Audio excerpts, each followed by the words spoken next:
Good evening, ladies and gentlemen, and welcome to the Gloucester County Board of Supervisors meeting of Tuesday, February the 17th. Ms. Steele, would you call the roll? Dr. Orth? Here. Dr. Leming? Here. Mr. Hutson? Here. Mr. Chriscoe? Here. Mr. Nicosia? Here. Ms. Hanson? Here. Mr. Bonniville? Here. All present. All right. All that are able, would you please rise for the invocation and the Pledge of Allegiance given by the Honorable Dr. Joseph Leming.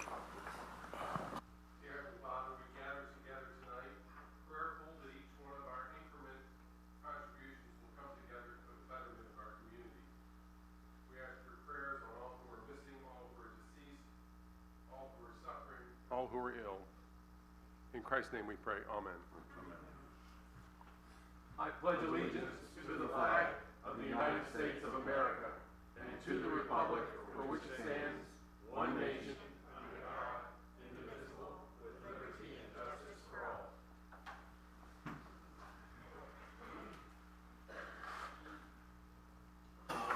Thank you, Dr. Leming.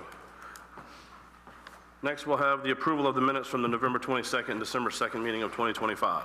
So moved. Second. We have a motion, we have a second. Is there any further discussion? Yeah. Seeing none, all in favor, please signify by saying aye. Aye. Next, we have the adoption of the agenda. So moved. Second. Motion and a second. Any further discussion? Seeing none, all in favor, please signify by saying aye. Aye. Next, approval of the consent agenda. So moved. Second. We have motion second. Any further discussion? Seeing none, all in favor, please signify by saying aye. Aye. Next, we have matters presented by the board. Any board member wishing to bring anything up at this time? Okay. Next, we'll move to county administrator items. Ms. Steele. So a couple of notes and reminders. Did send out a request for some follow-up information on your sort of likes, dislikes, et cetera, that were in the weekly report. So look forward to hearing from you all on that. And I also have a report that will be coming out to all of you about blighted property and other concerns in that same category. After a number of discussions here at the board, and also, I spoke with Greg Gentry, but I also met with the county attorney, with Mr. Wilmot. We went over some information, and that's going to be followed up with some inventory kind of items and some options for the board to think about, and where your preferences are and how you want to follow through, as we're having a number of issues and concerns. So we're going to keep addressing individual ones that we hear about, but overall looking forward to the board to provide some additional direction on that. And that's all I have tonight. Thank you. Okay, thank you. Next up, we'll have the public comment period. Speakers, if you come forward, please state your name, magisterial district. We'll give you 3 minutes, and please limit your topics to the work session agenda for tonight. Okay. Ms. Cronin, were there any? Okay. So now we'll move into our work session agenda. First up will be our Smart Scale Transportation Funding Proposed Projects. Ms. Carol Rizzio, Assistant Director of Planning and Zoning and Environmental Programs.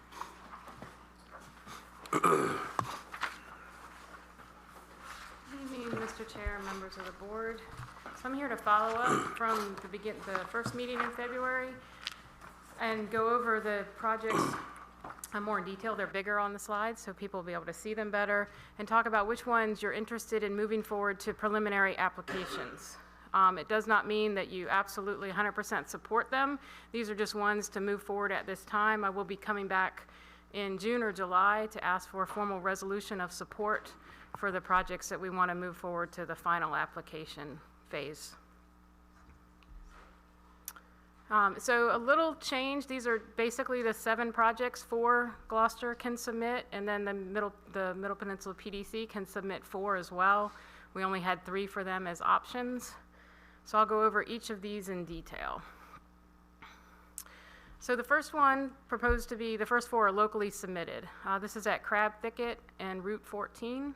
This is a proposed R-cut, restricted crossing U-turn, where there's a median place in the middle, so basically you can't make the cross movement across Route 14. If you want to turn left, you make a right, and they install this U-turn, and there's a added storage for somebody at larger trucks that may need to make the U-turn. They use the little loom. Extending turn lanes on Route 14, both sides extending the turn lane, turning into Foster. This was a larger project where they added things northward and southward, but we're just limiting it to this. Are there any questions about this? Why doesn't VDOT just change the speed limit to pass that intersection? I mean, I'm not a fan of our cuts. We got pretty much smacked in the face because all of a sudden, after we refused their funding, they went and found funding from a different source. To me, the simpler solution would be to lower the speed limit past this intersection. At a probably, if the other one up there costs $6 million, probably a $3 million savings. Yeah, we can request a VDOT speed limit study to lower it. I don't know this, the problem, and I know we don't like our cuts generally in the county. We would prefer lights. Lights don't, you have to qualify for a light. It has to be enough crossing movement vehicles from the side streets to legitimize a light. So this just reduces conflict points. There's tons of conflict points at this intersection because you have to look numerous ways and figure out who's coming, and so this is a safer intersection because it reduces those conflict points and you only have to look one way or the other. So there are going to be a lot of R cuts in these studies proposed. I'm well aware, and I'm going to fight against any more R cuts in this county. I mean, I came to the meeting here discussing the one at Woods Crossroads, and they had it's not a true R cut, but, you know, where you can't drive straight across at some of these intersections up here between Walmart and Lowe's, and at the 45-mile-an-hour speed limit, we had a collision with a rollover at 45 miles an hour.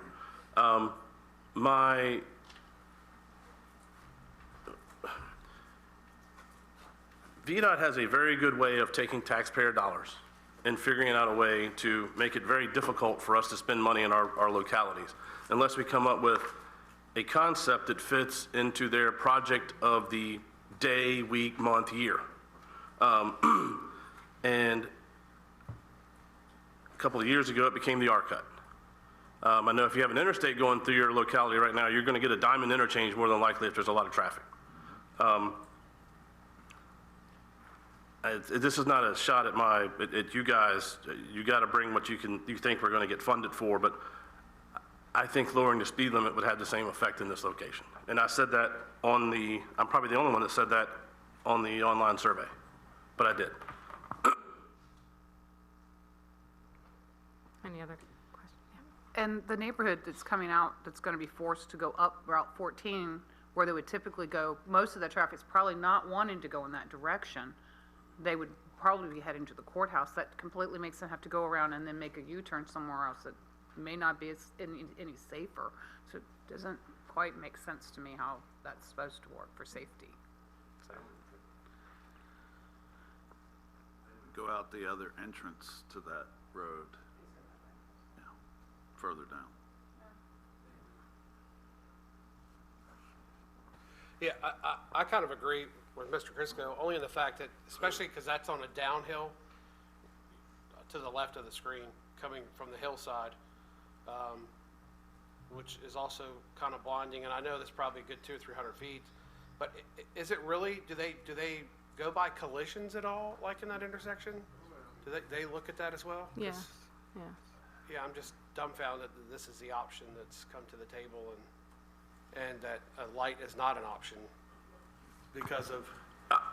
If they would put up a traffic count, I could make sure we would qualify for a light anywhere they'd want to put up the traffic counter to count for a light, because I would go drive on that thing 1,000 times a day to make sure we qualify.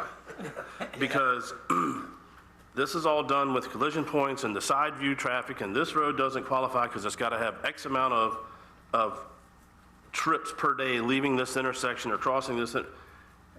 And you have a bunch of engineers sitting up in DC or Richmond, wherever, coming up with these numbers that allow us to make, that VDOT uses to determine how we're allowed to apply for enhancements to our locality. Mr. Chairman. Yes. And I kind of echo what Supervisor Bonniville said. Do we know how many collisions occurred at this or do we have collision fatality data? We do. I do not have it with me. I apologize. I can send it out. Okay, let me ask a follow-up question. So, if I'm looking at this correctly, if I'm coming down Crab Thicket and I want to go to Matthews, I'm going to turn right in front of the 7-Eleven. I'm going to head towards the courthouse. I'm then going to get in the inside lane, and I'm now going to turn left to head down 14 to go to Matthews. Do I have that correct? Correct. So echoing what supervisors have said before, the people coming down that hill, I travel this road every single day of my life, but the people coming down that hill are at max warp speed. No joke. I mean, it's nothing to see them at 70 coming down that hill. My concern is you're now going to create a T-bone scenario closer to that hill. And I actually think this is going to cause more crashes and more fatalities. So I understand our cuts, and you're right, it is kind of the design to period. Before that, it was traffic circles. But I'm not, for that reason alone, putting that our cut turn further towards the courthouse light, I just don't think that I want my name on that vote. I'm just being honest. And by the way, I'm one of the guys that sets his cruise control early on because I don't want to get a ticket in the county. And so cruise control is my friend. But I mean, they're going by me like I'm standing still. I just think that's a mistake. Anyway, Anything else? Thank you. Okay. So I'm hearing, so do we want to do it? Please go ahead. In my limited opinion, in my limited opinion, I wouldn't ask that this move forward to VDOT. That's Well, we'll go through the remaining 4 for us and see if there's whatever else we want to discuss, and then we can go through and let you know what we want to proceed with. So this next one is at Route 17 and Hospital Drive. And this is extending the pedestrian improvements that we've done up to that intersection to actually allow people to cross the intersection to go to the hospital. We'd have to coordinate with the hospital, have their sidewalk come in. When we applied for Smart Scale last time, they were willing to do so. I would think they would be again, but we haven't spoken to them yet. But it's scored okay, not great. The 2 things that this has that did not have that may help it score a little better are that eastbound, or extend the southbound left turn lane into the hospital. And then removing the split phasing to concurrent side street phasing. So now when you're at the light, if you're coming out of Hospital Drive, you go first, and then the cars coming from Food Lion get to go. So it's split phasing. So concurrent phasing would be that would happen at the same time. So it reduces the signal timing length. You shorten the signal timing and reduce congestion. You do have an added concern of left-turning vehicles. They're going to have to wait for the opposite side and make sure that they can go versus somebody going straight, because the left turn would have to yield. So you're creating somewhat of a conflict point by not doing the split phasing, but. Any concerns, questions? The only thing that I will bring up is I know that the next light south of here, a few years ago, we got the smart scale for the walking, and then we got the money to put in the right turn lane, and they couldn't wait to do it, so they had to put in all the sidewalks and then tear half of them up to put it in. I just want to make sure that leaving Food Lion here, that there will be a right on red available as long as there's not a pedestrian in it. Because it took about a year to get the right on red, maybe even longer, the right on red off of Fiddler's onto 17. So I just want to make sure that that's included, that there's a right on red as long as there's not a pedestrian in there. Yes. It's different at Fiddler's because of how far away the pedestrian crossing is from where you turn right. Right. You would be allowed to turn right on red here. Yeah, but we want it in there because I'll be fighting for it for a year and a half like I was the last time. Because it makes, until we have enough pedestrians walking it, that we don't need it, because it's what they do. They get an idea and they're going to, for some reason, they try to make it as difficult as they can sometimes, it seems. Anything else on this one? Okay, so the third one is Route 17 in Belroy. This one we did apply for in the last round of Smart Scale. Again, it scored fairly well, but not well enough. It's just re-upping that. So it's extending all the turn lanes on Route 17, northbound and southbound. It's taking this side of Burley, the south side of Burley, adding a little right turn lane to where you have a left turn, a through, and a right turn movement. And then it's just restriping the northern side of Belroy for a dedicated left and then a straight and a right combined. And again, it's changing it from concurrent or from split phasing to concurrent side street phasing.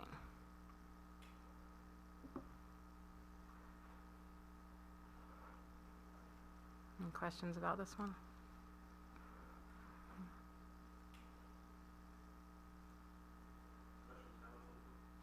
No, okay.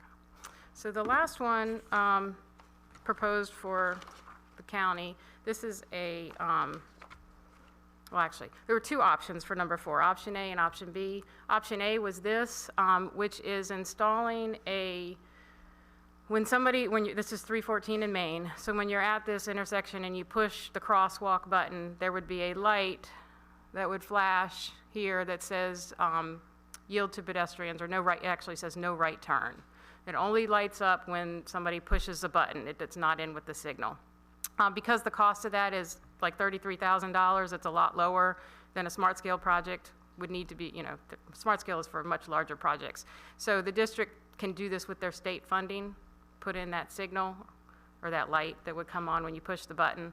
The other are just really small signs. This one, I think somebody made a public comment last meeting about the no left into this first shopping center entrance. You just go down to the second one so that you don't back up traffic into the intersection. VDOT is looking at the U-turn. That was not part of this proposal, but proposing to restrict U-turns at this intersection. So VDOT's looking at that. So this one is not one that's recommended for smart scale because of the cost is so small. But if you generally support it, we can work with VDOT to move it forward under another pot of funding.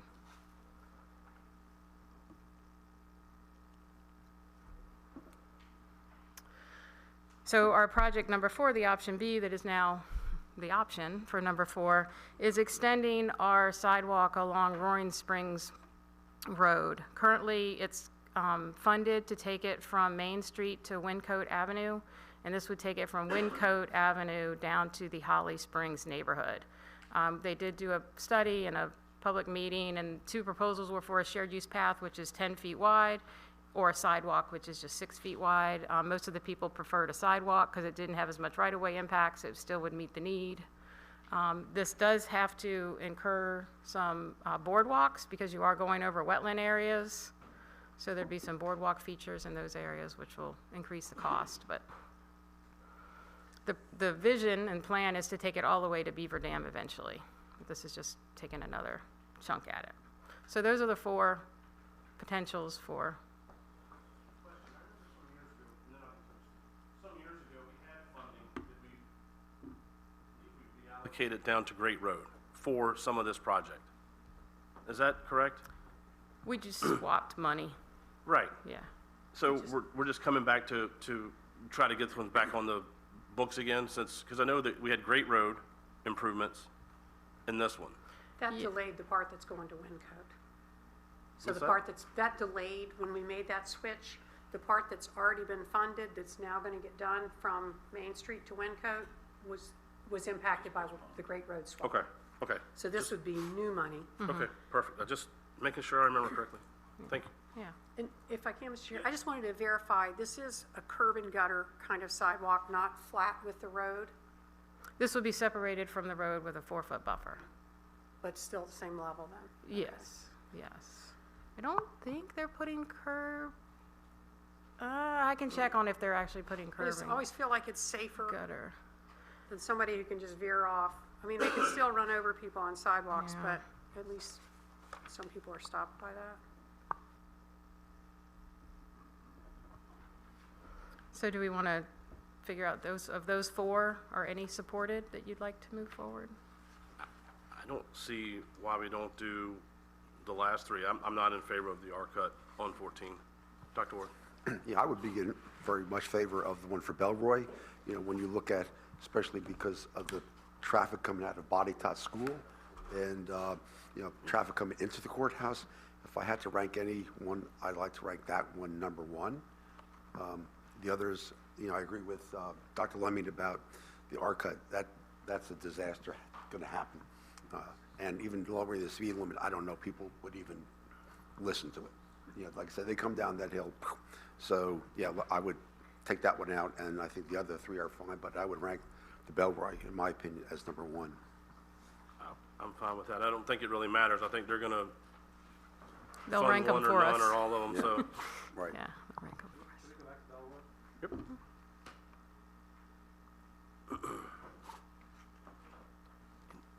Is VDOT going to have heartburn with concurrent phasing? That's where I was going. Yeah. Are they going to want to keep the split phasing? I know they're all in favor of traffic moving. So they're recommending from the study that was done in their consultant and this was a bunch of stakeholders in this meeting. They're good with concurrent side street. It's changing it from split phasing to concurrent. I'm trying to think what other intersections in our county have the concurrent phasing. Because I don't think there's any that currently have concurrent phasing. That Gloucester Point, Lafayette Heights. Lafayette Heights, yeah. Lafayette. So does, Yep, yeah, that's what I was Those thinking two, of. okay. Yeah, sometimes I think short lane, they have concurrent, but it changes by day, by time of day. I don't remember short lane. Unfortunately for me, I guess, when I travel down 17, I'm traveling when they've got it, but See, and that's my thing. I'm not sure that I'm a fan of the concurrent on this one, only because of the amount of traffic that's pouring. What do you got, 4 lanes, either 2 going straight, 2 turning? Actually, 2 turning, 1 turning, yeah, 4 different turns on this single one. But yeah, that was my question about it, if they were adamant about switching it to. I can Concurrent. ask that, say that they're not so sure about the switching it to concurrent and kind of see what they think and bring it back when we come back, and then you guys can decide. I would agree, though, I'm a big fan of this one. That's the only word I'm looking at. Ms. Rizzio. We're allowed to put in 4. Correct. We can look at the others that we were gonna potentially ask the PDC to put in and see if we wanted to add one of those as a 4th. Correct.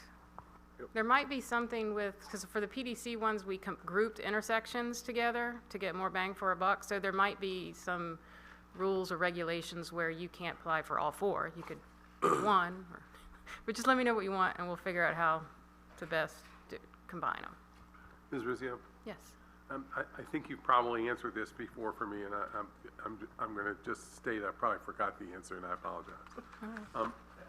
I sent you a note some time ago about extending the acceleration lane coming out of Orangutan on 14. That is not eligible to be included in this? No, it's too small of a project, Okay. yeah. I thought you told me that. Yeah. But VDOT is looking at that too.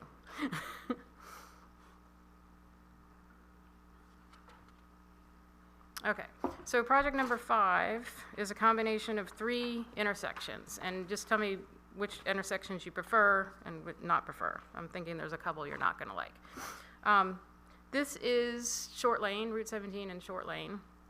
And there's a lot going on, which is why it's smaller. So main aspects of it are adding a second left turn lane southbound on 17, so that instead of just 1 left turn lane, there's now gonna be 2 left turn lanes.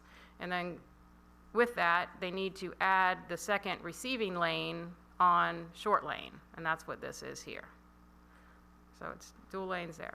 They're also adding a right turn lane on short lane, which will better align the intersection. Right now, when you go straight across from short lane to Burley, you got to do a little jog, and so they're going to line that by adding that right turn lane. It's going to line up a little better. They're extending the turn lanes on Route 17, southbound and northbound. I think those are the main.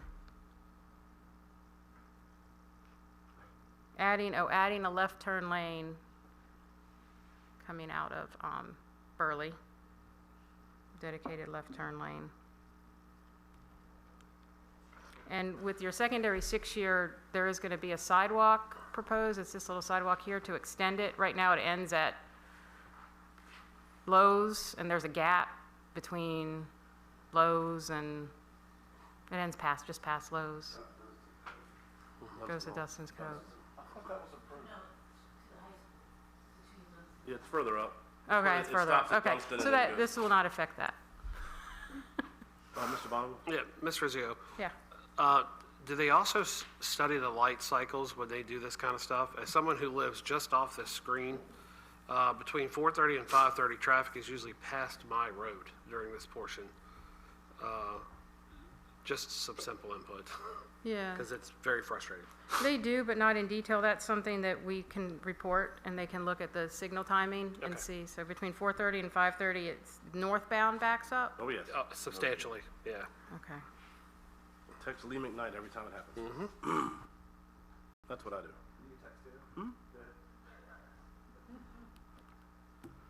Yeah, that's just tweaking that maybe they can do, tweaking the signal timing. Any other questions on this one? So the next intersection is Hickory Fork.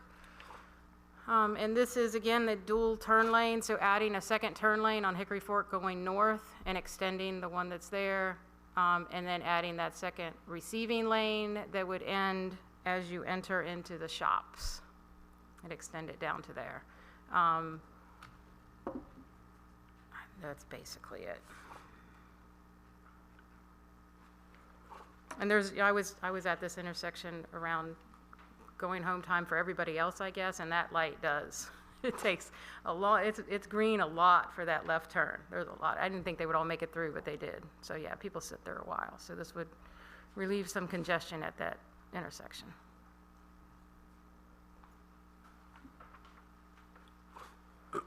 And then the last one on project number 5 is Featherbed. This is our cut. And we even worked with them.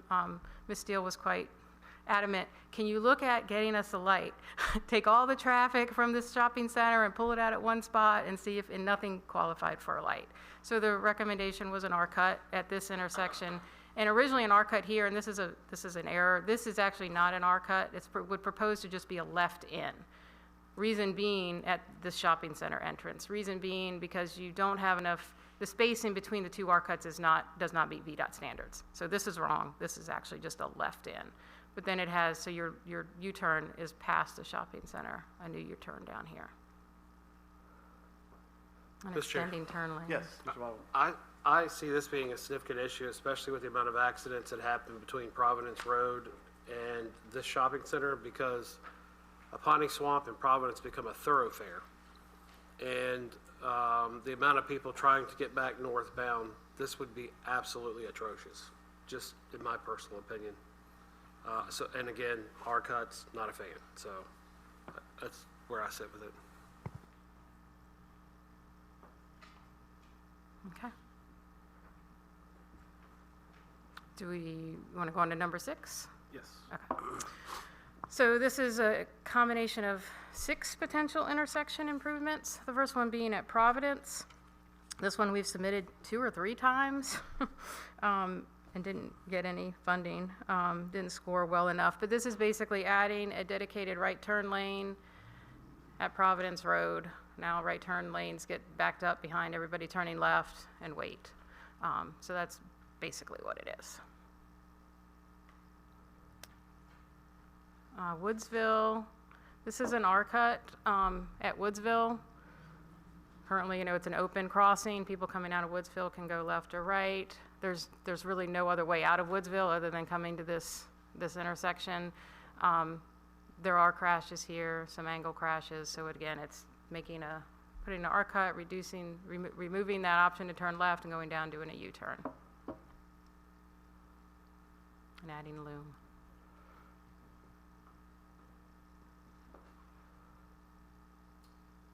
And then the last one, no, Fields Landing, so just one intersection basically up, Fields Landing Road. This one has been on VDOT's list of an intersection that could really use some safety improvements. I think because that median is so narrow, when you have people trying to come and get a left, there's really not much room to somebody to sit there. You really have to position yourself in between. So there are more accidents at this intersection than at Woodsville. So this kind of popped up on VDOT's list of, we got to do something here, and this is what they recommend. If you want to get out another way, you can squirrel back around and go out to Crew, but you have to kind of go, on a lot of back roads to get there. And then the last one for this project, number 6, is at Hayes, Old Hayes Road. And again, it's an R-cut with a U-turn and closing this open. This is currently an open crossing. You can go left or right, making that just a U-turn only. Convert the median opening into a left turn only. And then there's an option if the fire department wanted to put, stop bars and its emergency signal and mountable curbs if the R-cut were to go forward. They do have some concerns about the mountable curves, but. So that is it for number 6. And then the last one is continuing the widening on Route 17. We currently have funding that'll take it to Tide Mill. It was originally supposed to go all the way to Guinea. COVID and inflation hit, and we had to cut the project in half. So this would be continuing that. So it's widening from 4 lanes to 6 lanes and installing a shared use path on the east side of the road, and filling in a sidewalk on the west side of the road, but just where the businesses are, not all the way down to Tide Mill.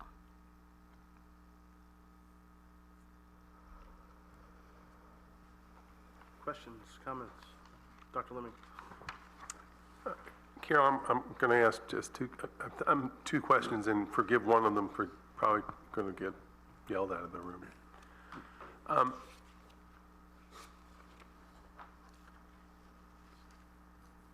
A lot of people would observe that the speed limit on this section ought to be 45 miles an hour.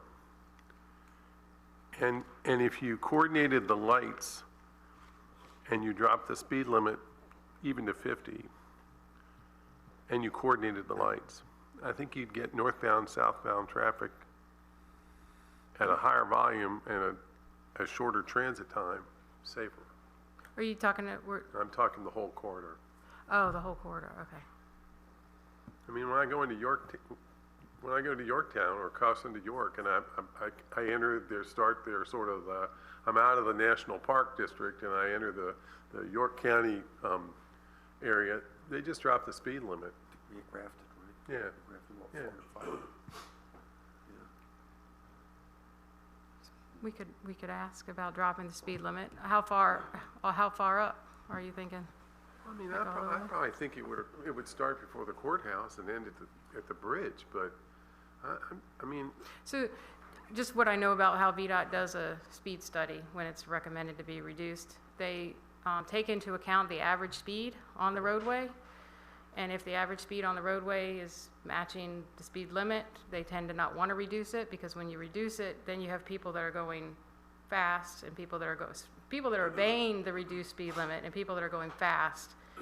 And that in and of itself creates. I've heard the speech from the VDOT engineers that say people are going to drive the speed the road was designed for. And anything else fictitious just requires enforcement. Yeah. What about coordinating the lights? They are coordinated. are? That was a Yeah. project that was done when probably 2017, 2018. So they're all coordinated. I've never experienced that. Especially speed. No, I'm actually not. I'm on cruise control, and I've never experienced that. I didn't say what you said cruise control at, though. That's true. Well, that's fair. No, it got me the other day. Normally at night, like going home tonight, I'll sail all the way. But sometimes it caught me the other day. I was like, why? I stopped at 2 lights in a row. And I was like, what? Why am I stopping? Questions, comments? So Is do we there need to pick one out of all of these to make it to Well, 4? I don't know, because most of these are multiple intersections, how that's gonna work. But me personally, I think if we can look at doing one of these other options, I mean, honestly, for me, Short Lane and Hickory Fork are pretty important intersections. With our luck with the R-cut, you're not gonna see me agree to anything with an R-cut, and that's me personally.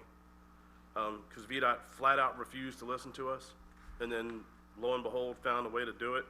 And of course, you you even said it here, the proposed Fields Landing, it's what VDOT recommended, to do a somewhat of an R-cut, because they're not putting the other U-turns in, because there's other places already there for that, but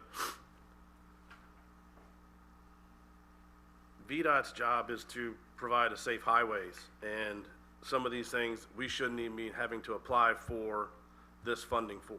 VDOT should be doing it. But I would like to see somehow to get the Short Lane and Hickory Fork included. I would support that also. Okay.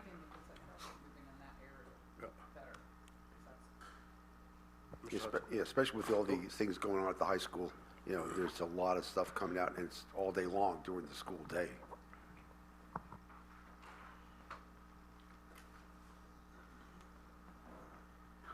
I'm gonna be the bad guy. Having traveled down in North Carolina as much as I have, all the way down 13 and 17, there's R-cuts, 11 and 13 rather. There's R-cuts. And 17 in North Carolina. That is the future of where transportation's going.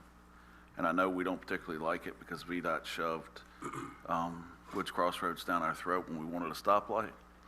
But that's where the future is going. Either that or they're going to put a circle in. And heaven knows we don't need a circle. But I think if we were going to look at these and keep Short Lane and Hickory Fork as part of it, and if we pulled anything out, maybe the Providence Road that we submitted, and hold off on the Woodsville and Fields Landing and Hayes Road, because I don't think the Hayes Road is going to go very well with the fire department.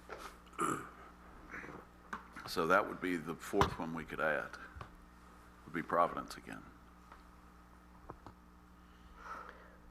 Yeah, we could do Providence again. The nice thing, and I understand you're not supportive of R-cuts, the nice thing about adding something else to Providence is it would help us score better. Almost have to pair them. But yeah, if we could submit it again and see what happened. It doesn't hurt to try. Yeah, I think it'll be a hard sell for myself and Mr. Nicosia at the PDC to push anything requiring an R-cut for Gloucester County as a smart scale project.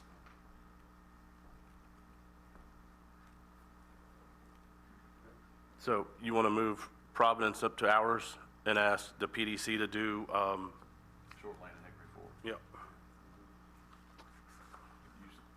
Ms. Rizzio still has to come back to us. Correct. For the final approval. Correct. And then what about the widening, continuing the widening to Guinea Road? Is that Yep. supported? Yep. Okay. Perfect. Thank you. Okay, thank you.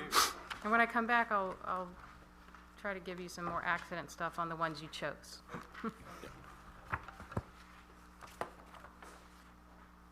Okay, next up, we have recommendation to allow building official to waive after-the-fact fees. Ms. Steele.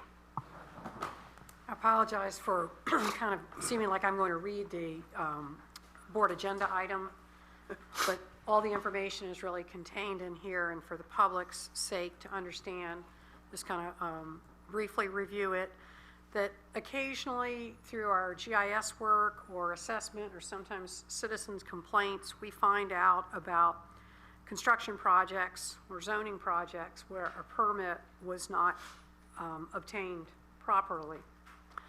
And under the current code in the building official's office, the building official is required to assess an after-the-fact fee in addition to getting the matter taken care of doing the permitting fees, making sure it's inspected. And of course, if something was terribly wrong, I mean, it can be removed, it can, go further. But this is assuming the case that the person just didn't get the permit, they didn't understand, as that happens a lot of times with sheds and things. And it met all the requirements. So we had a situation where we found out about a shed, and the owner had not obtained the permits, but they had for other items on their property. They just did not realize then that one needed to be done. And we'll have in the future another discussion about how our sheds are handled and trying to help with public education about those. So when the county attempted to notify the property owner of the permitting issue, unfortunately, the notice was misdirected. It went to the back side of the house, which was to a secondary road, not the front side, where it would have been very easy to get it to the owner. It went to, it was a wooded area, went to the adjacent landowner, you know, got weathered through the, being attached to an outside area. A lot of different things happened that really weren't the county's, our best foot going forward that we would like to have. So when the gentleman came in, he was concerned about a couple of different things, but I think we worked through all of that, and he is more than happy, you know, wanted to go through, get the permitting done, get caught up, but he felt like that the after-the-fact fee was punishment undeserved. And also, from our perspective, sometimes from a customer service, you know, there's times that we've probably all experienced things where you've seen where maybe the store owner works a deal, maybe they didn't even need to, but it just keeps the peace, and it's just a lot easier situation than the hassle and the tracking and going after somebody who says, I'm not gonna do it, and all the things that can go along with that. So we looked into it, and currently the building official doesn't have any leeway to judge circumstances for something like what happened. And so we were saying, in the spirit of fairness and good customer service, we'd like to ask the board if you would support the staff working with the county attorney to amend the ordinance or address the issue as a standalone item, so that would allow the building official a little bit of leeway, not for the original things that have to be done and getting it all up to speed, but just not giving them an after-the-fact fee as well. And so, again, if the board would consider this, we'll work with county attorney and bring it back to you for an additional decision on. Questions, comments? Dr. Wood? Dr. Leming? No, you go. No, I think that's a good plan. You know, sometimes we blow it, and we should acknowledge that. And I don't know whether we want to, I think we should change the ordinance and make it so that, you know, these types of situations can be covered in the future, because they will happen. Yeah, and this is a weird one, the one that we're talking about, because in the midst of us trying to get to the proper owner of the parcel with the shed, we passed the ordinance doubling the after-the-fact fees, and it was just, it just sort of went from there. And I think having the option available is good, and we would probably be best. Yeah. I think I don't even know if we need to do that, because now that we have it, I think we need to address it as a one-off, because this is a very different situation than, I think, just given the ability to do it. And we may need to do both, but that's, at this point in time, I'm not akin much to do that other than the one-off, because this is such a weird circumstance that brought this here. Ms. Hanson? Ms. Steele, would this be per incident? I mean, would this be discretionary according to whatever circumstance? Because when you look into that, some person might think that you gave that, you know, option to someone and not to others, and that would cause a conflict that someone would have to deal with too. So to me, you'd have to either do all or nothing unless you want to create an incident. But that's just my opinion on that. Well, there are some fines that we have, or I mean, some fees that we have that don't have an after-the-fact fee too. So this is one that does. I have no problem if the board would like to handle this as a one-off. I guess the question that we could work at, and probably, I doubt you would know off the top of your head, Mr. Wilmot, if that could be handled. I know that the building official, by code, could not do it. But I don't know if the board could say, under this circumstances, we're waiving the fee. Thank you. I'm not sure off the top of my head. I'm not sure why you would want to do it as a one-off. If the person didn't have a permit when they were supposed to have a permit, then they're charged double the permit fee because they got it after the fact, well, then I'm not sure how it's a one-off. Because an after-the-fact notice was sent and misdirected to me is of no relevance at all. It doesn't matter. They were supposed to have a permit. They didn't have a permit. That's why they're charged double the after-the-permit fee. So handling it as a one-off, I do not know whether you can do that tonight. Okay, that's fine. But if you'd like to pursue that, I'll certainly research that. I question why.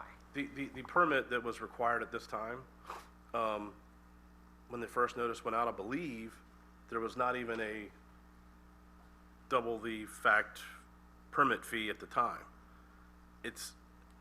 By the time it got to them, we passed it here, and this is one of the ones that became a double permit fee before it got to him correctly. And that's why I'm of this mindset. But let us know what we need to do, because if we need to change the ordinance, we'll change the ordinance. Yes, sir. And I do agree with Ms. Hanson that if you're going to change and I heard you, Mr. Chriscoe, that you might not be of a mind to change the policy going forward or the ordinance going forward. But I agree with Ms. Hanson that it's an all or nothing kind of thing. Discretion is not a good word in government. It's not a good word. It's either yes or it's no. It's black or it's white.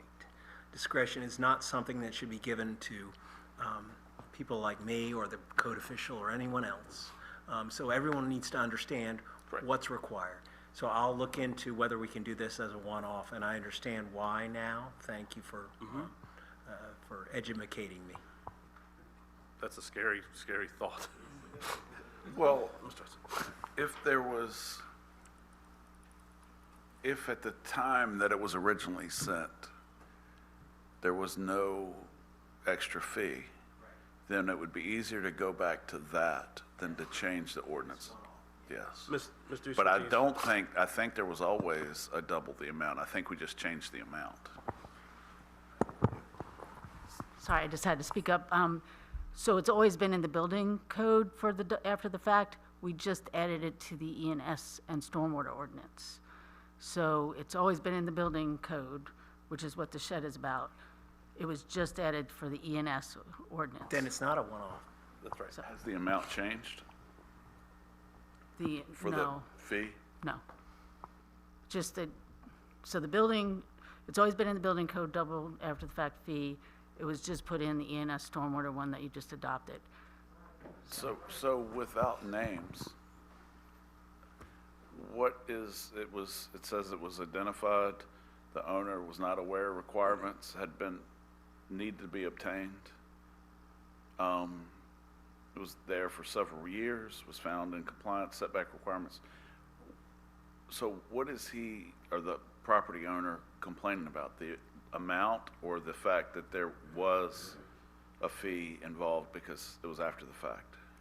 I'll let Ms. Steele answer that, because I just wanted to correct about the E&S and the other things. He's complaining about the after-the-fact fee, and there were other concerns in the beginning as to how this situation came to light, and he had made an inquiry into his assessment, and he felt like that created the discovery of this shed that has no value, very, very little value on the assessment, but it was like a penalty. We went through a lot of explanations that that was not the circumstances. We don't retaliate, on people like that. And then the issue that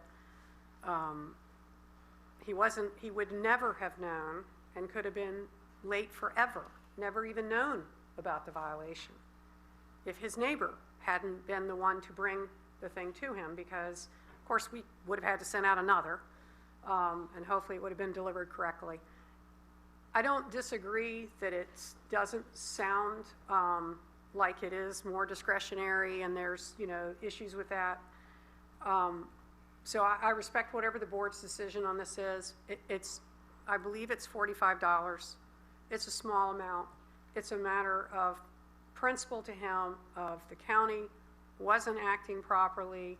He wouldn't have even known about this, et cetera, and that he should not be penalized. I understand your point, But, you know, this is some of the times that what we deal with very concerned citizens. And sometimes it's not worth it in the sense of when we've made our mistake, I have no problem with if the board does not. So hold on, let's do this. Because I can probably go home and find it, but in the meantime, we're not gonna discuss this any further right now. Can we please get the code section for siding of sheds and the permit fee for that? Because there are a lot of people in this county that I think get sheds and have no idea they need to get a zoning permit. Right. But you only need a building permit if it's over X amount of square feet. So if we can see all of that, then maybe we can, as a group, we can give direction as to what we want to do. Because something's got to be fixed here, because I'm sure there's a lot of sheds in this county that haven't paid a zoning fee.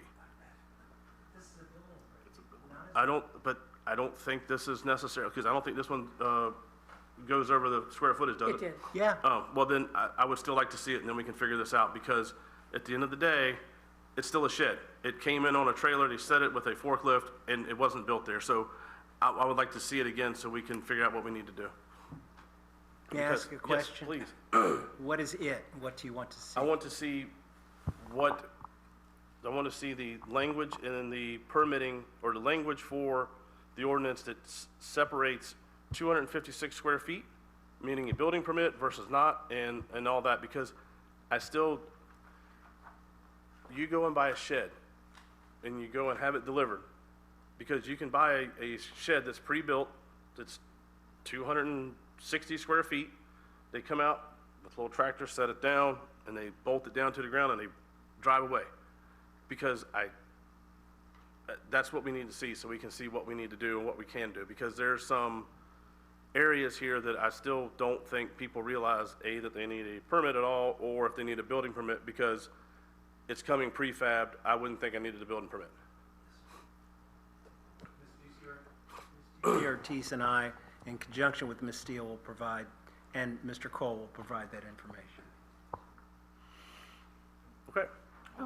Yes. Just one more thing. So what would the downside be to not having this fee at all?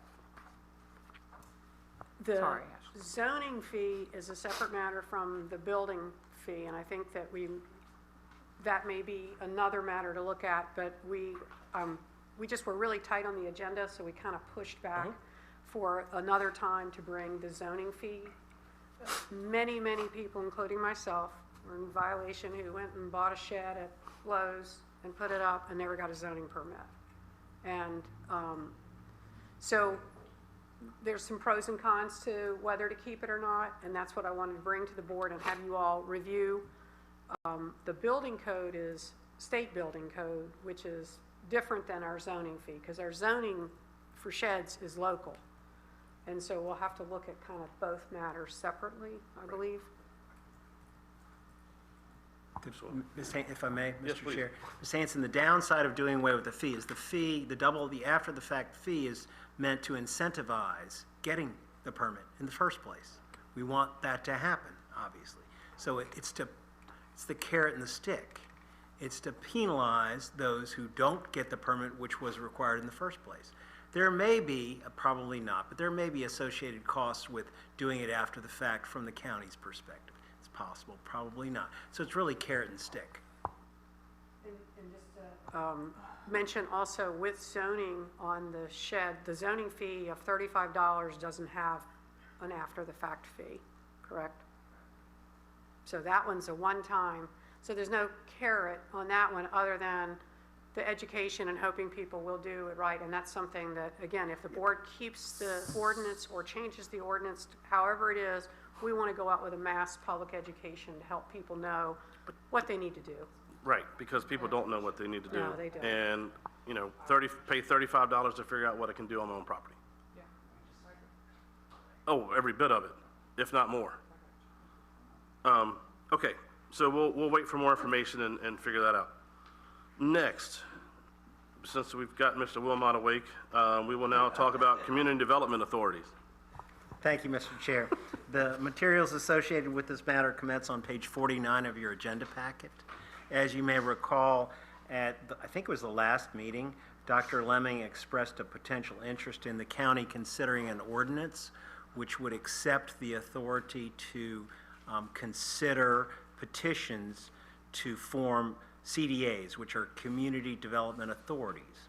Community Development Authorities are independent bodies created by localities. They're not political subdivisions, but they're independent bodies. And the purpose of those authorities is to fund and implement community improvements, mostly infrastructure improvements. It could be roads, it could be lighting, things of that sort, many other things.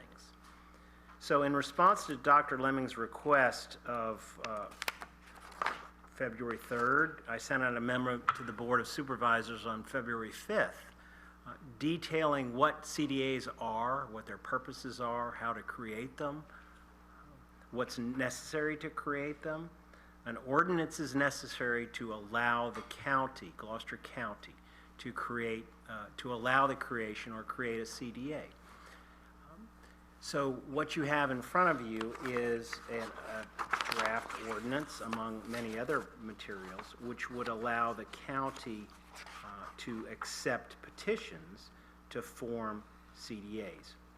Ms. Ducey-Ortiz, in response to Dr. Leming's request, assimilated draft of ordinances from other localities, Loudon, Spotsylvania, Arlington, and Louisa, among them, which allowed those localities to accept petitions.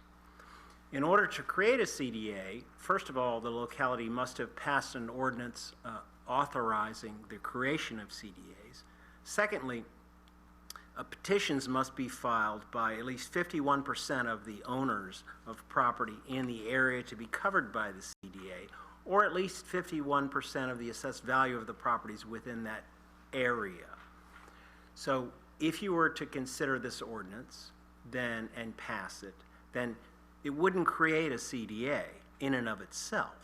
What it would do is allow you the ability to consider the creation of a CDA for specific purposes in specific areas. They're called tax overlay districts in other places, because that's what it does. Is it's a CDA once formed is for a certain purpose in a certain area, and then the people in that area are taxed to enable those improvements to be constructed.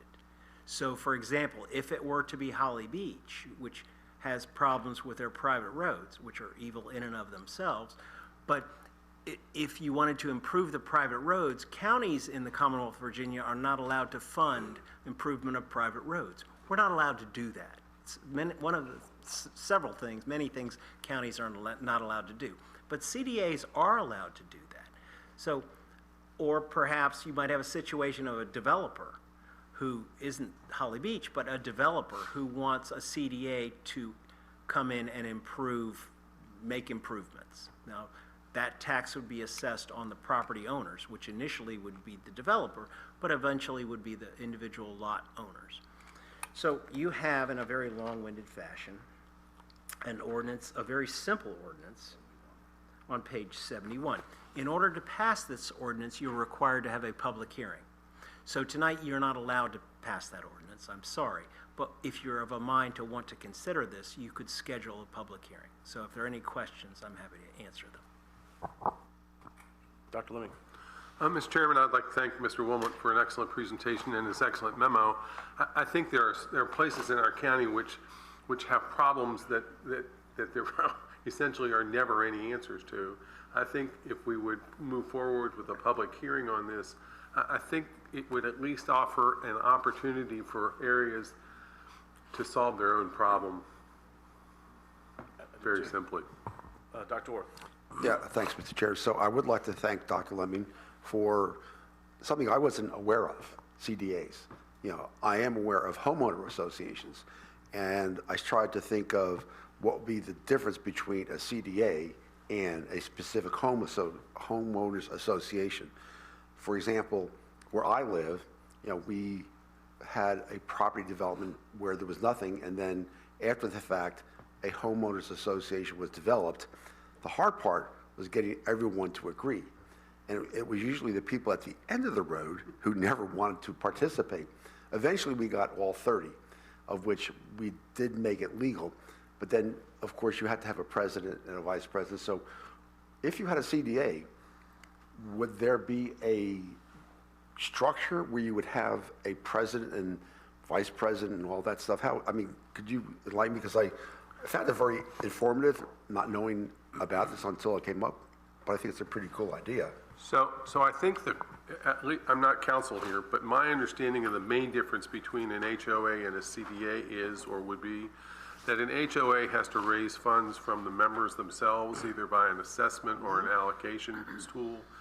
The CDA is allowed to sell municipal bonds, 501c3 nonprofit municipal bonds, and then what they do, once they sell those bonds, the sale proceeds of those bond sales are going to fund the improvement. The debt service on the bonds is paid by the ad valorem increased tax on those people for the life of the bonds. So for example, and that's the big difference.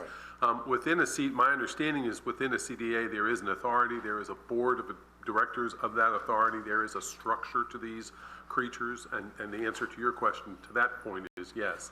But the big difference is that a CDA allows the public issuance, and an HOA would not. And just hypothetically, for example, if any of you ever been down to the trails at Holly Beach, it would take a substantial investment to improve the trails to any degree. I mean, I don't know that anybody down there would be willing to, on a HOA basis, make that kind of one-time contribution. Anyway. Yeah, well, I just bring that up because, we went through that in our subdivision of trying to get people to participate in adding to the pot. And it got to be very difficult because there were years in which we had 100, then 500, then 700. It was tough getting everyone to contribute. But we do now have an excellent road, but it was not easy. And so, but I understand where now the difference lies between the two. The long-term thing is, how well does the board really operate? Because you hear these horror stories of things going on with boards in subsequent years that things fall apart. And the other would be, again, with 51%, one of the other 49 people, 40% say, I don't want to pay my taxes. Because it would be like a mosquito tax, right? You'd have, 3 or 4 cents. Yeah. But I have no problem with the board pushing this and allowing, having an ordinance. That doesn't bother me, but it would be up to, the communities to decide whether they would want to pursue it. Mr. Chairman? Dr. I'm Leming. sorry, I didn't mean to cut you off. No, go ahead. I'll go a step further. I mean, as I've looked at some of these creatures that around the Commonwealth, you can do lots of things in these CDAs. If a developer, for example, wants to construct a fire station because they need a fire EMS station, the CDA can fund a fire station. They can build a school. I mean, there are lots of things that the CDAs have the ability to do. It's crazy that it's in the Wastewater Act in the code. That's actually where it is. No, I'm being serious. The reference 15.2 is the Virginia Wastewater Act, but there it is. And I think you're going to see some of these coming forward personally. Ms. Hanson? It is my understanding that the new development at Fox Mill, the one that they're proposing near the Walmart, they are asking for a CDA for that back portion. So, in order for them to have that, and they were talking about bonds and things like that they could use to improve the land and all of that. Seems to me that that would be a precursor for our understanding to do that if we were going to move forward on that project. But when I'm listening to this, so you are allowed to get bonds and all of this stuff to improve the land. But what is the vulnerability to the neighborhoods to those bonds if you're asking for money from someone else and say you can't pay it or something happens? I mean, are you basically giving up your authority to that property by doing that? Does it make sense what I'm asking? If the CDA, if you have the public hearing and you pass the ordinance allowing you to consider whether to form a CDA, if you were to pass the ordinance you're not obligated to form any CDA. You could consider, and you should consider, the CDAs on a case-by-case basis. And they would be with a certain geographic area in mind, and whether it's Fox Mill or Holly Beach or somewhere else. And then there would be certain purposes for the creation of that CDA, and they would be limited to those purposes. And the taxing authority doesn't devolve to the CDA. You, as the Board of Supervisors, tax the residents, owners in that circle. So if they don't, I'm sorry, it's rather long-winded. If you do that, if you approve the ordinance, you've had the public hearing, you approve the ordinance, and then the CDA applicant, Foxville, comes in, says, we want you to form the CDA. If you form that CDA and you set this tax, this ad valorem tax, on the owners and property owners in that circle, and if they don't pay it, well, then they're delinquent on their taxes. And then after 2 years, the treasurer can force sale of their property. So there's a concern, people don't like to pay taxes, but they also want improvements. So it's a balance. I was thinking more of in that instance, that makes it, that clarifies to me, but like say the residents get their CDA down at Holly Beach and 49% of the people. If 51% of, if you were to pass the CDA and pass the Holly Beach CDA, if there is one, and if you'd only do that, you can only do that if 51% agree, then it might upset 49%, but you can do it.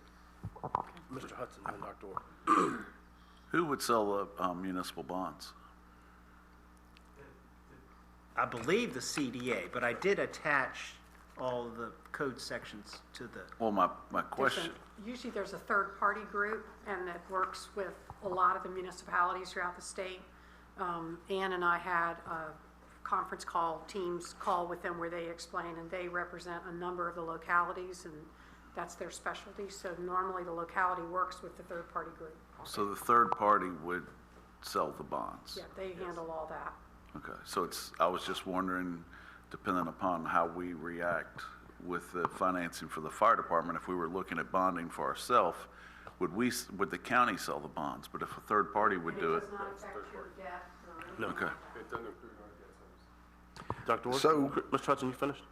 Okay, so administratively, I would assume that, assume that it passes, and you get your CDA, let's just say you get it, and people start seeing, 1 cent, 2 cents. I would assume that that money goes to the county, that Ms. Callaway would have in her elaborate, budget stuff, there would be revenue from the CDA. Now, how does that money get distributed? Who actually has control? It's only going to pay the bond. Okay, so it's to pay the bonds, but is this something that happens out of the county or what? The CDA would control it, but there would be staff time and effort, and that's something I neglected to say.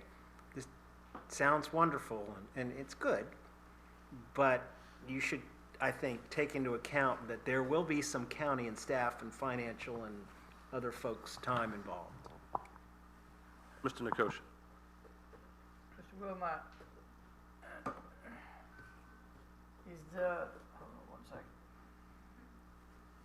is the tax, so I'm following this whole racetrack. My only question, because all my other questions have been answered, this tax that is levied upon Holly Beach, because that's who we're using. Okay, that tax is set. Is that tax set based on the financial obligations of the bond? Presumptively, yes, but remember, it's you as the Board of Supervisors who sets the tax. So you decide what the tax is. It would be another line item, like when we pass our budget, you have, right, and you have mosquito control, sanitary district 1, sanitary district 2, then we'd have the CDA, whatever it named is, Holly Beach, and I can see where, and that's what we would set, and we would want to set it so we make sure we pay that without having to come from the general fund. And then the B side of that, if, just for clarification, that only affects the folks in the CDA. In that circle, polygon, whatever Just Yes, like the mosquito tax. None of that money could be reappropriated anywhere else except that bubble. Correct. Because I can see coming for us with this waterfront properties if we get a municipal dredge. Meaning, we're probably going to be able to dredge it, maybe some of these areas one time, but then all of a sudden, if they want to stay, because there's a lot of creeks in this county that do not get dredged anymore. And you could form a CDA based on Wilson Creek, Aberdeen Creek after the first one, and these folks could say, yeah, I will gladly pay an extra penny to get this thing dredged every 10 years so I can get my boat in and out of here. Because we know that, and luckily for some of those folks might not see that, because for every foot of, with more water, the house becomes more valuable. So there's a way that we can look at doing some things that might help us down the road if we get to that point. So it sounds like there's an agreement in this issue that what we should do is go to the next step, which is the public hearing. yeah. Yes. So, because we can't do that tonight. So, Mr. Wilmot, what's the next step on this one? And I agree, although it doesn't matter. You say, set a public hearing and we'll consider the ordinance. And you don't need a motion. If you can, if you want. No, but I think. But I'll just do No, it. let's set the public hearing and we'll go from there. Just a point of information, Yes. Mr. Chairman, I want to go back to Tony's comment. I believe, I don't have the reference off the top of my head, by the way, right this second, but I believe within the wastewater code, there is a maximum proscribed in the code, maximum tax ad valorem. I know it's not, the board can set the tax rate up to that maximum, but it doesn't have the statutory authority to exceed that. Thank you, Mr. Chairman. Yes. Okay. Okay, so next we will have, please, yes. Discussion and decision on CIP tour locations. Ms. Steele. So I put before you, or Trish put before you tonight, just a draft schedule for your consideration, and we'll modify however the group would like. I tried to put a tour together so that at least you'd have something to modify. Noting that, and this was kind of announced earlier, but that we would not be able to do the Body Tot and the other school tours during the 27th, which is the day that we're doing the tour, because the schools are in session. So we can arrange, and what we would like to have is, and you can tell us tonight, tell us later, but we really want to know who would like to have these extra tours. Some people are very familiar with the places, others are not. So for individual tours, or it might be by twos, by pairs, the Hutson House, which is the property that's next to Building 1, and I felt like that's a really dusty kind of thing, and some people may not want to go in there, don't really care, but if anybody would like to see the condition of the building, we'd love to take you in there. Body Tot, the casework at Achilles, and any of the gym floorings. So at some point, we'd like to have you tell us if you're interested in those and we'll set those up. For the draft tour, it includes utilities projects, which you have not heard the CIP on that yet directly, and it also, and county projects, of course, and recommended, and also some of the unfunded. No feelings hurt of anything that you want to change on this, but we thought we would, we have it scheduled for you all to meet at Building 1, and we'll be using the county van to drive people around. So we would meet at the parking lot. I mean, we have to meet inside the building for you, Mr. Chair, to, bring everybody together. And then we would quickly walk over to the O2 courthouse steps and ramp and have Mr. McIntyre explain and show the situation there. This is one of the ones that's not funded, but it's something that you're right here to understand what needs to be done there. And then we would get in the van and drive over to the water treatment plant and get a tour of that facility, again, new for some people, but also for those who've been before, talking about some of the next things, where these new tower could go, what else is going on there, and will be happening in the next few years, understanding how it operates. And then over to the Beaver Dam 606 entrance, which is Ferry's Mill, and probably not even get out of the van unless you want to, but doing a drive-through and understanding the size of the lot, the condition of the lot, the grade of the lot, that kind of thing, going over that project. On the way back, stopping at Art Park, where the multi-use court, which is not lit right now, where we have pickleball and basketball, so that would extend the hours. And then go on to Beaver Dam and down to, there's 2 different projects there, the playground replacement and then the shoreline and bridges project. We'll be able to see part of that. Come back up to the building and to the press room, have lunch, and then head down to Pump Station 13, which is not much to look at, but to at least understand what a pump station is, where it is. That one is one of the ones we'd like to move out of the flood area. Maybe have a greenway someday for great-grandchildren to walk on. I'm not even going to say grandchildren. That's the one. Yes, that's behind Southern States, sorry. And then down to the beach, where we have a number of different projects, but we do have one in for next year as well, and then return to the county campus. There are other sites. I mean, again, this was just a draft tour to try to get us in that sort of that 9 to 3 time frame. Yeah. Maybe we can swing by utilities. That and We maybe, thought about- and maybe even if depending on how the time's looking, we can, because not all of us go down there all the time, but go do a loop through Tyndall Park. Sure. I'd rather do that than our But yeah, it's just going to be a drive-by, so I think we can squeeze those couple of in too. Okay. Okay, great. All right, well, thank you then. We'll go with this, and we'll make sure we have our speakers lined up for us to meet us and tell about the projects. Okay, next up, we have a public utilities update. Ms. Katie Legg, Director of Utilities. Good evening. It's been a while. And you do have a presentation. It did not make it into your packet, but I like to have as much updated information as I can when I come to you. So tonight, I'm going to give you an overview of what the FY26 budget looks like right now and what I'm projecting it to look like through the end of the fiscal year. Some changes to the capital plan looking ahead into FY27 into 2031. Items to consider as we look at the FY27 budget, and then looking for feedback and direction from you all. So first up, we will look at the FY26 budget, revenue and expense, as well as fund balance. I like to call this the good and maybe the not so good. So the good. This is FY26 revenue. The column of budgeted obviously speaks for itself. The projected column is, for the most part, annualized out. This is updated as of January's billing.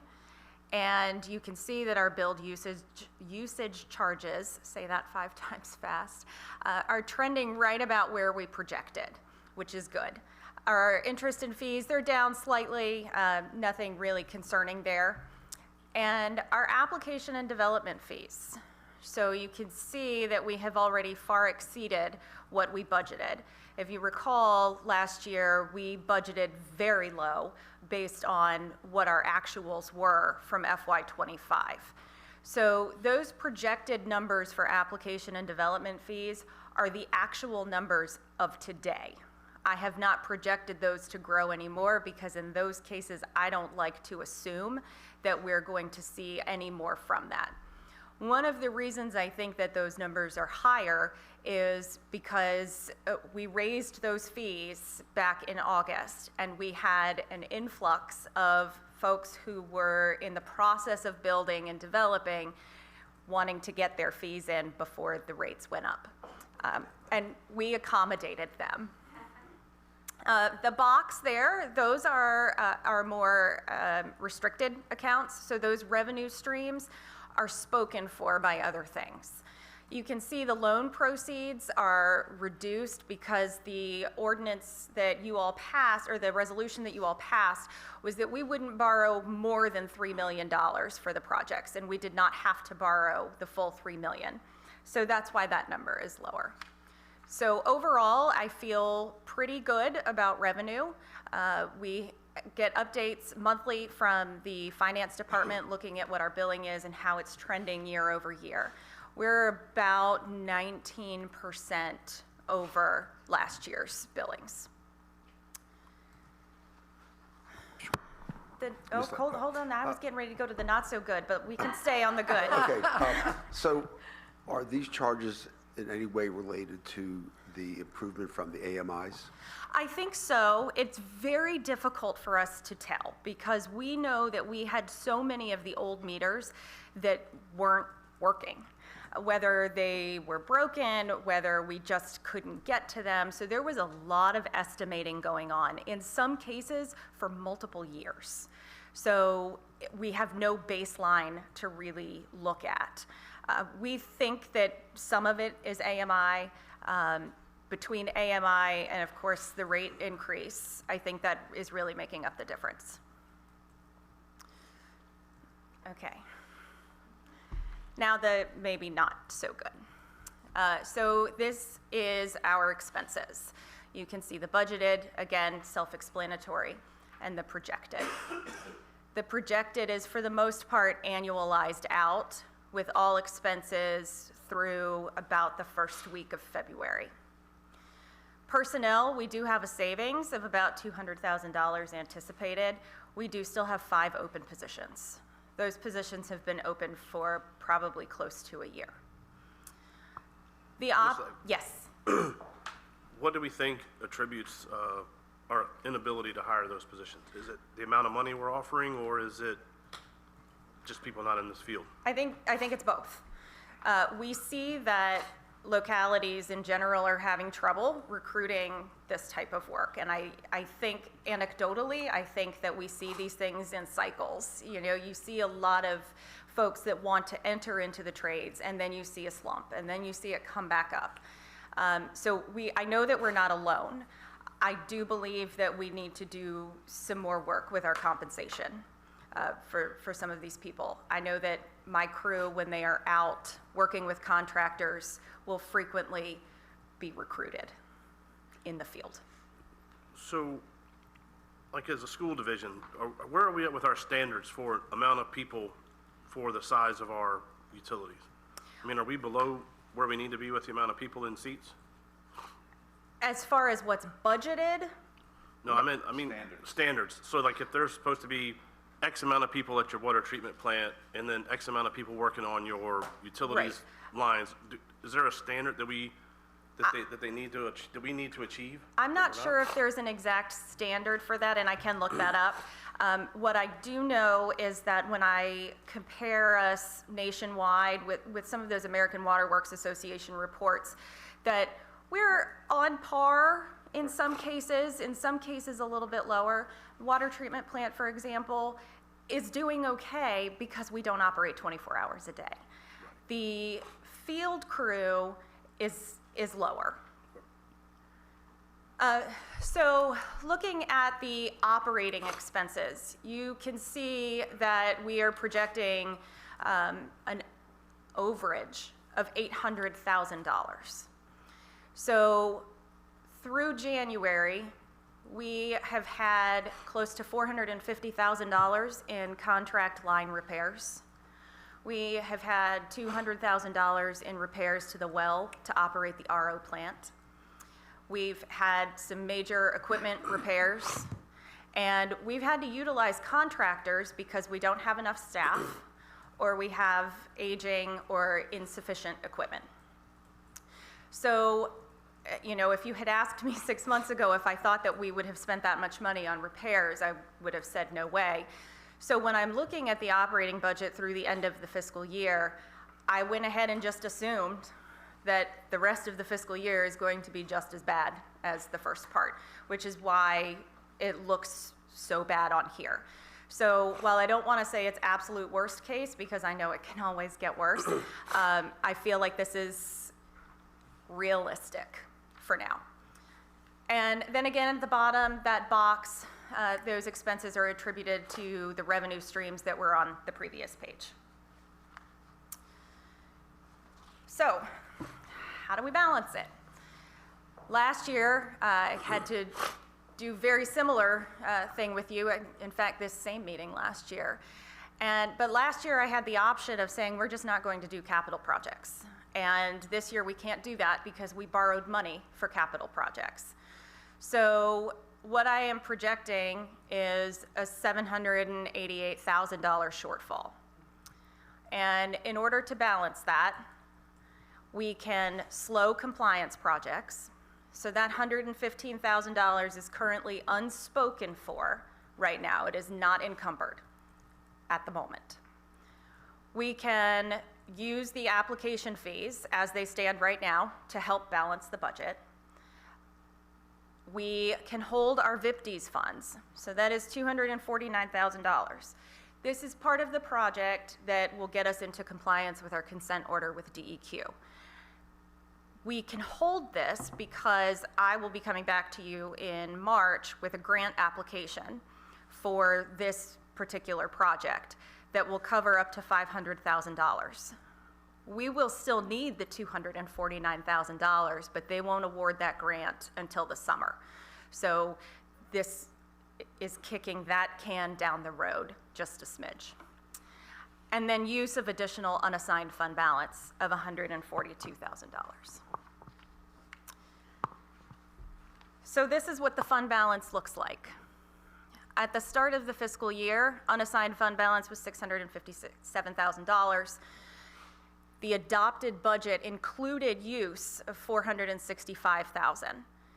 So not accounting for any addition to that fund balance because, again, we're over and all of those application fees need to be used, we end up with $192,000.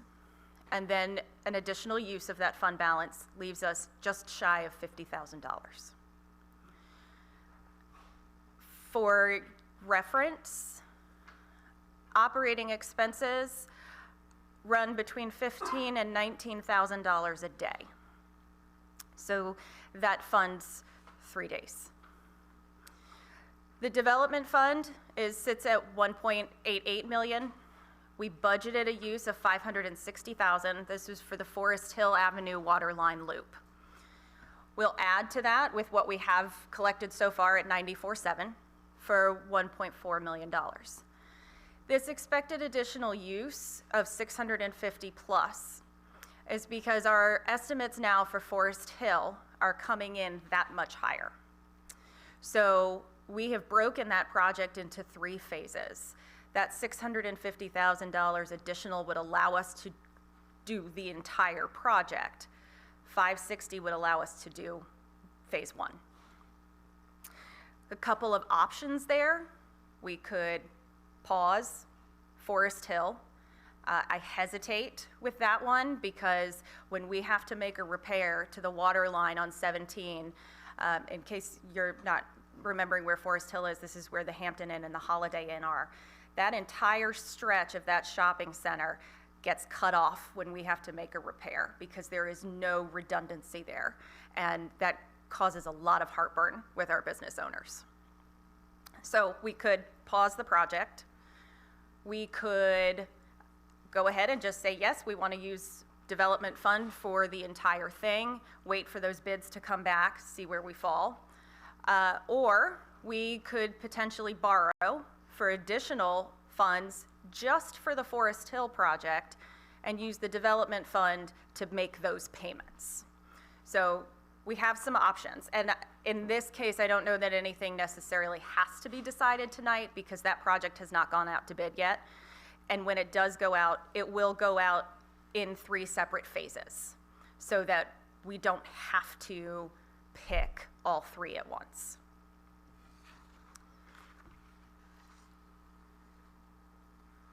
Okay, so that was the end of the not so good news for now. So we've concluded all the borrowing that we can with our, if you go back to page or slide 4 with the loan proceeds, correct?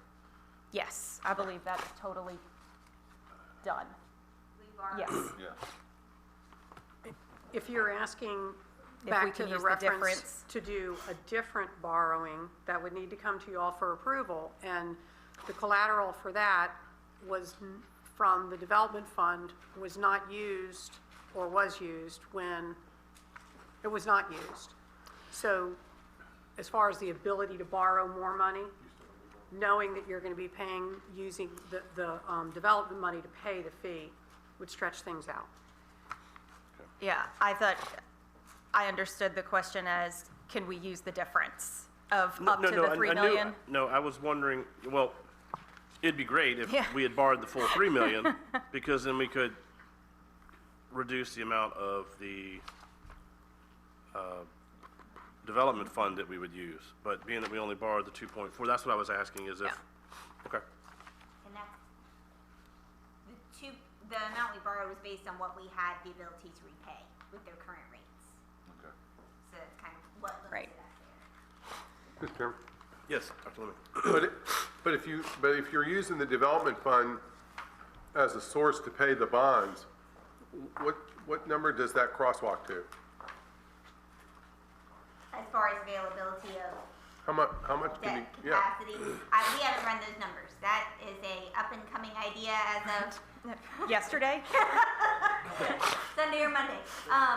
So we have not, I ran a preliminary analysis with if we were to have only received $24,500 per year, which was the base development fund. That's all that's funding that balance. And the payments on a $1.2 million debt would be approximately $94,000 a year.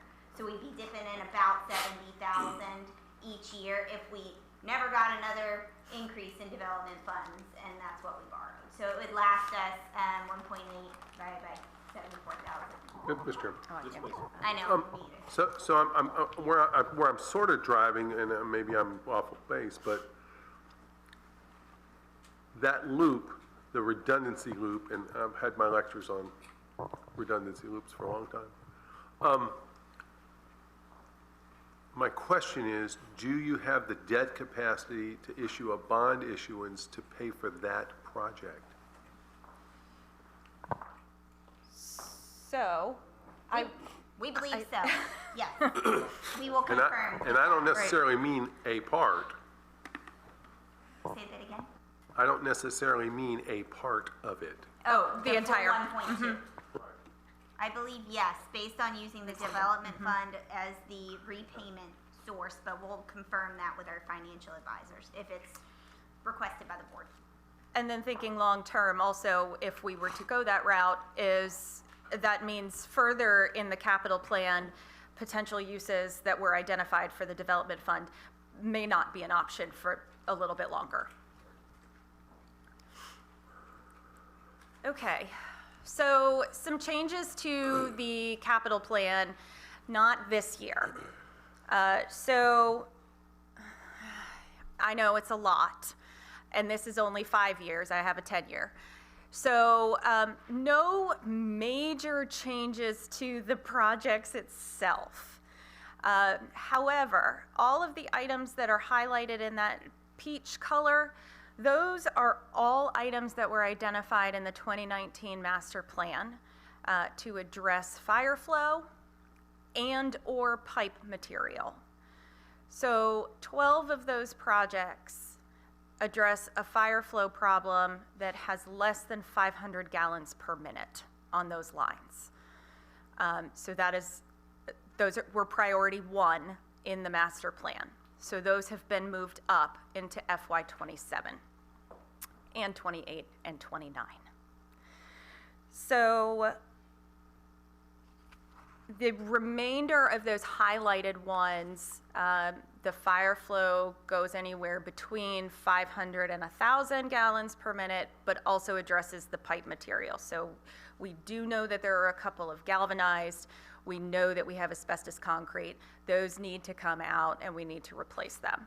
The galvanized will have to be replaced by federal regulation starting in '27. So looking at a sort of bigger picture at what those changes look like.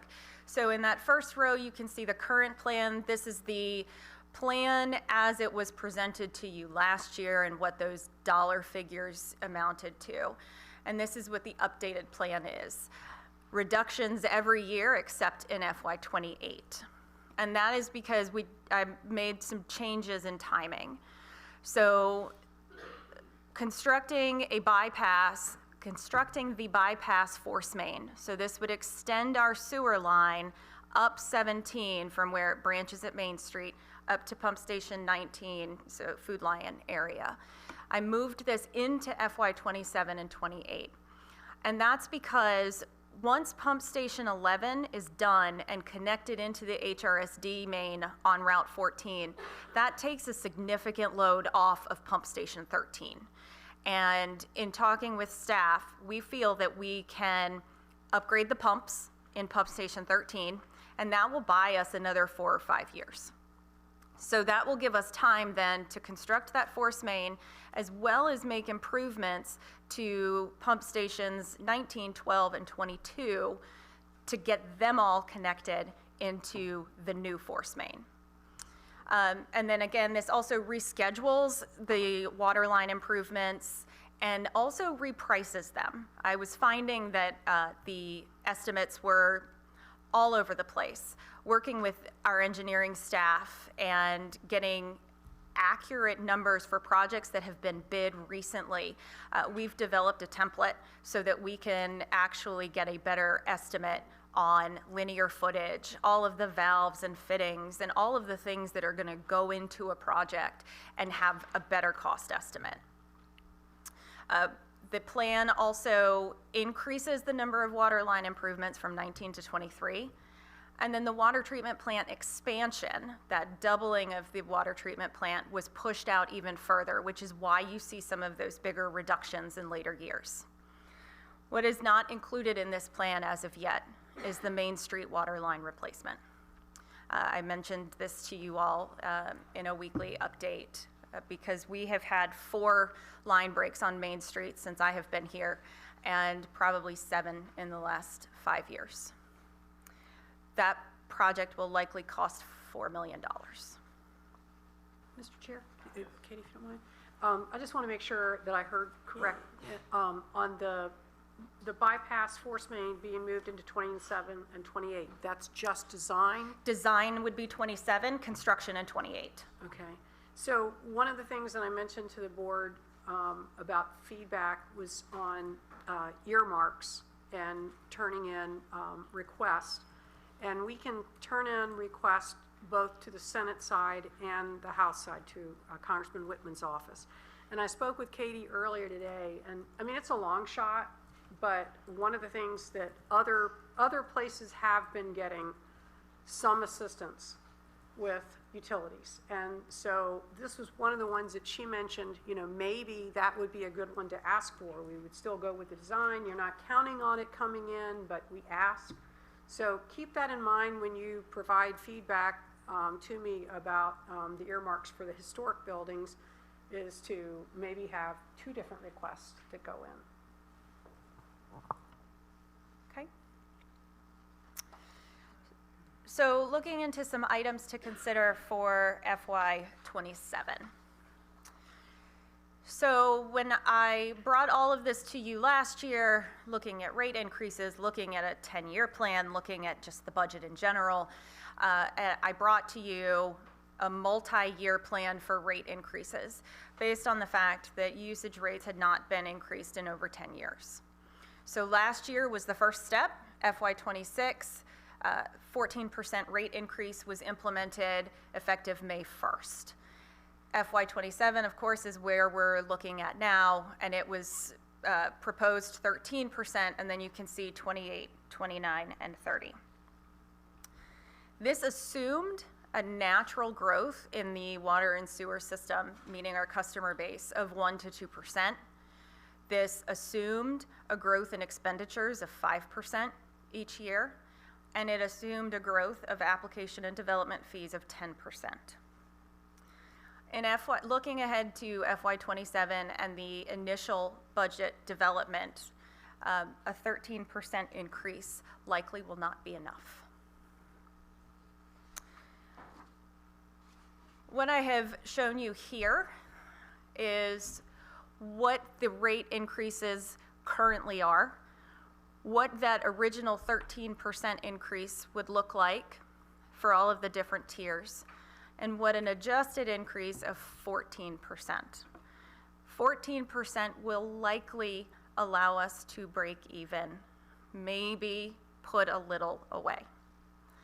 So this is just to show you what those costs would be across tiers, what this would look like to a customer. So last year you saw so many spreadsheets from me, and I didn't figure we needed to go into too much detail tonight anyway, so I tried to just grab the high points. So 85 to 90% of our customers are 5,000 gallon users or less. 95% are 8,000 gallons or less. So you can see what a current bill is at those usage amounts, what it would look like in FY27 with a 13% increase, and what it would look like with a 14% increase. And because this gets asked, and now I wanted to have it available, where do our rates compare to other localities? So the HRPDC is actually working on pulling all of those rates from the localities right now, and they distribute their FY26 rate comparison in July, roughly. But I was able to pull a lot of the data that was out there already. So in blue, you can see where we rank in water versus sewer.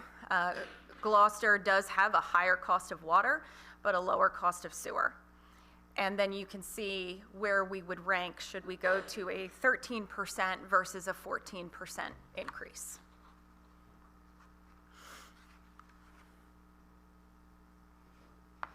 Ms. Legg, could you also put another column by here, at least for the water, and maybe sewer also, and with the different counties, what percent of the properties have water and sewer versus the other localities?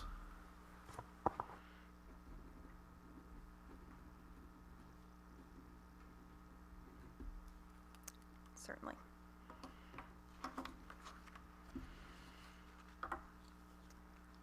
You want the percent or number of customers? Or I want the percent, because if you go back there, I am pretty confident that City of Norfolk, it's 100%. City of Hampton's 100%. Newport News is 100%. But if we go to Pocosin, right under Hampton, it might be 10%, 25%. They might not all be on water. And that way we can see where we compare. Right. Because our customer base is lower. And so we are going to cost more.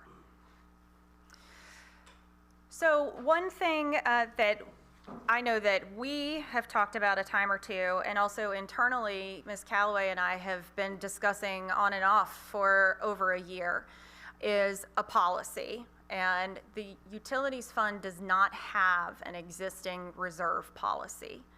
So this will be something we're looking for feedback on. So do we create a utility reserve policy, or do we consider modifying the board's fund balance policy to include utilities? So they probably both have pros and cons, and what we are working towards is 180 days of operating expenses, including depreciation. So this would help us in those times of unexpected repairs. And to give you an idea of what that looks like, or how it could have looked like over the last few years. So this chart shows you in blue what the 180 days of operating costs equal out to be. And then in orange is the available cash. So this does not include development fund because that is not technically considered available. And you can see for a couple of years we had available cash. And then projects started to occur. And then things started to break. And so our available cash does not cover the operating. And looking at FY '26, 180 days is roughly 2.7 million, not including depreciation. It would be 3.4, including depreciation. So, Is that using the low end of the operating cost? Because you gave us a range earlier. oh, Daily so, operating. right, so the daily operating cost, 15,000 is not including depreciation, 19,000 would be including. Okay. Question for you. Yep. At what point here, though, did we start cutting what we were putting in towards utilities? So I don't believe the general fund provided utilities in any of these years. Yeah. 18. The real difference is for a number of years, we weren't getting projects done. The money was just being held over from year to year. And then Katie came on and we started getting projects done, so our funds went down.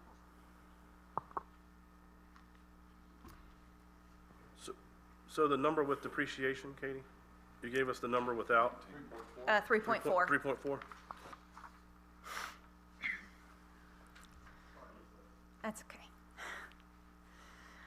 So, next steps and direction, sort of, you've heard a lot. There was a little good in there. So looking at capital options.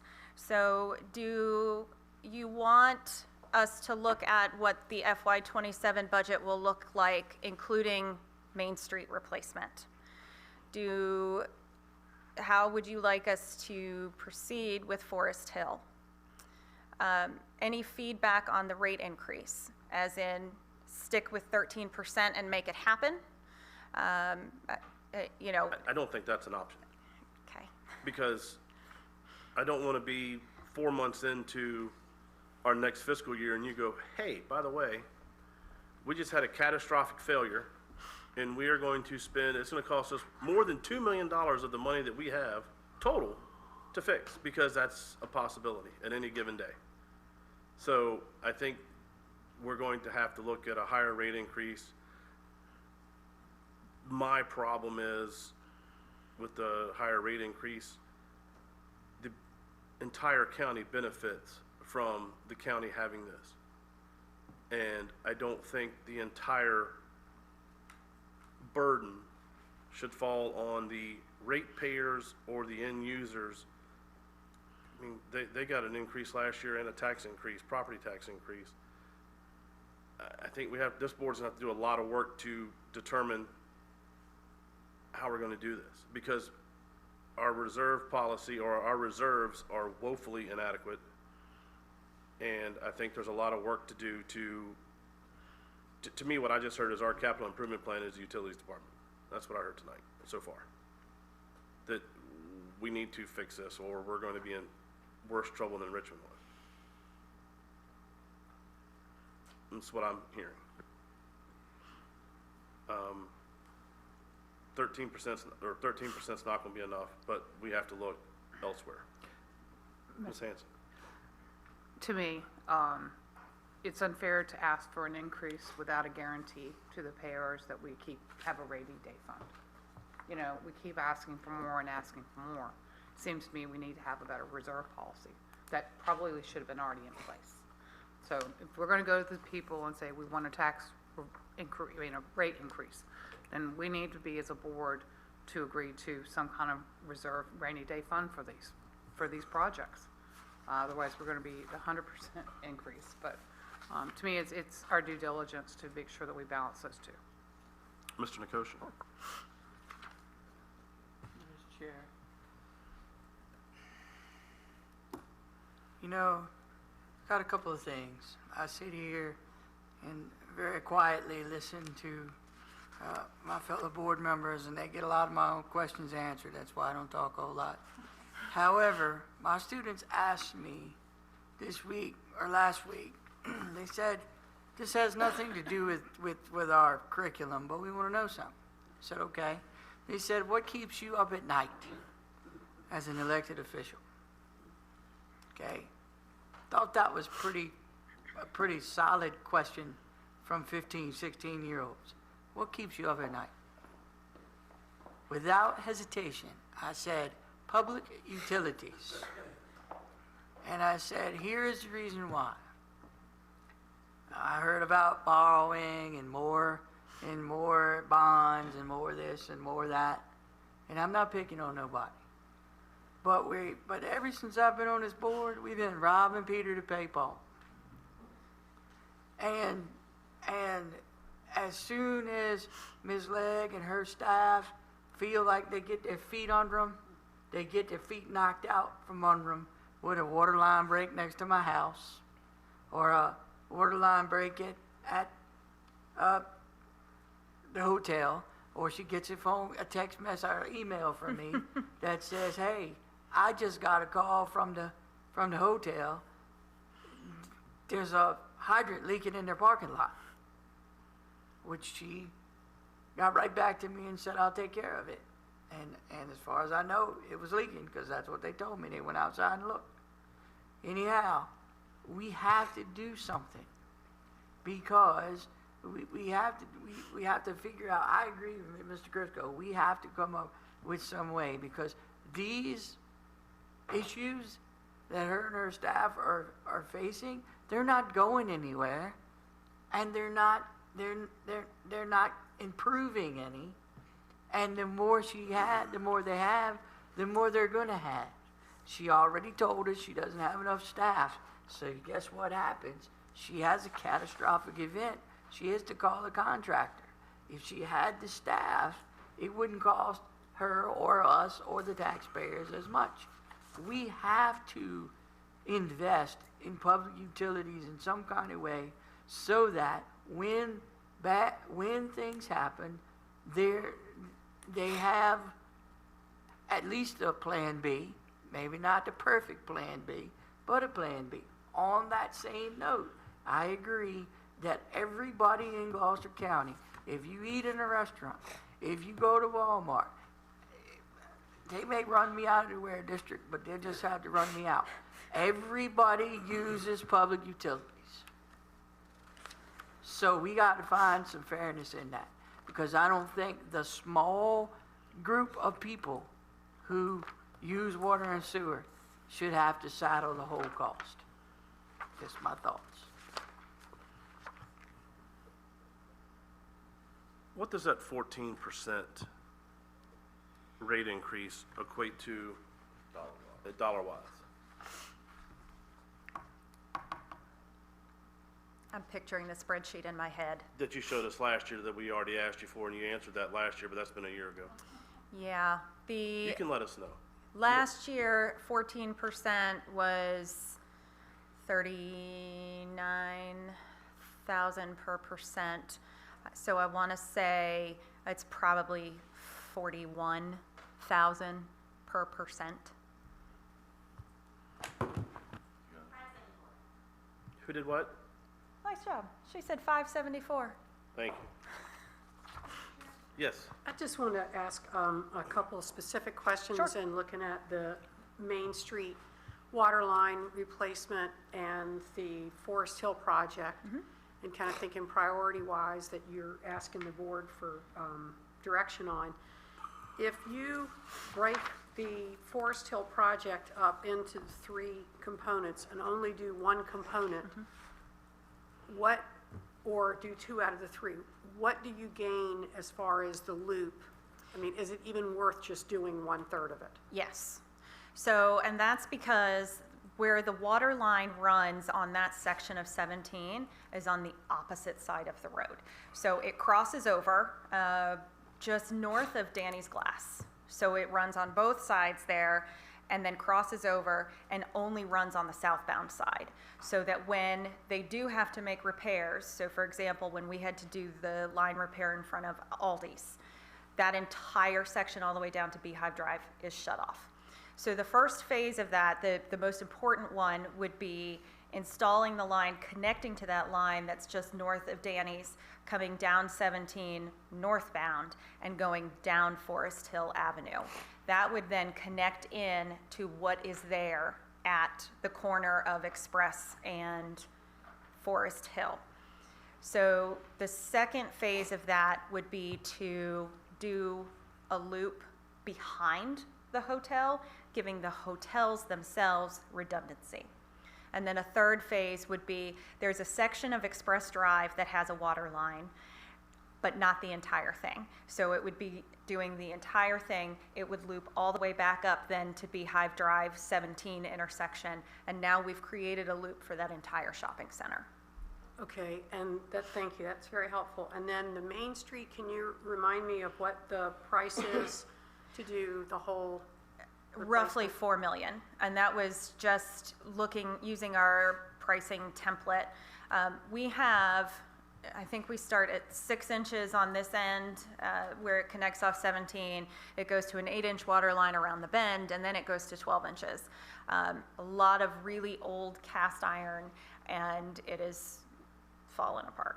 So knowing that you need 4 million, which may not be possible at once, I mean, of course, there's borrowing and all that if there's capacity, but have you thought of how that would break up and sort of understanding the worst section? Not yet. I'm not sure what section is worse than another. If I can hear one of my guys in my ear, probably this stretch.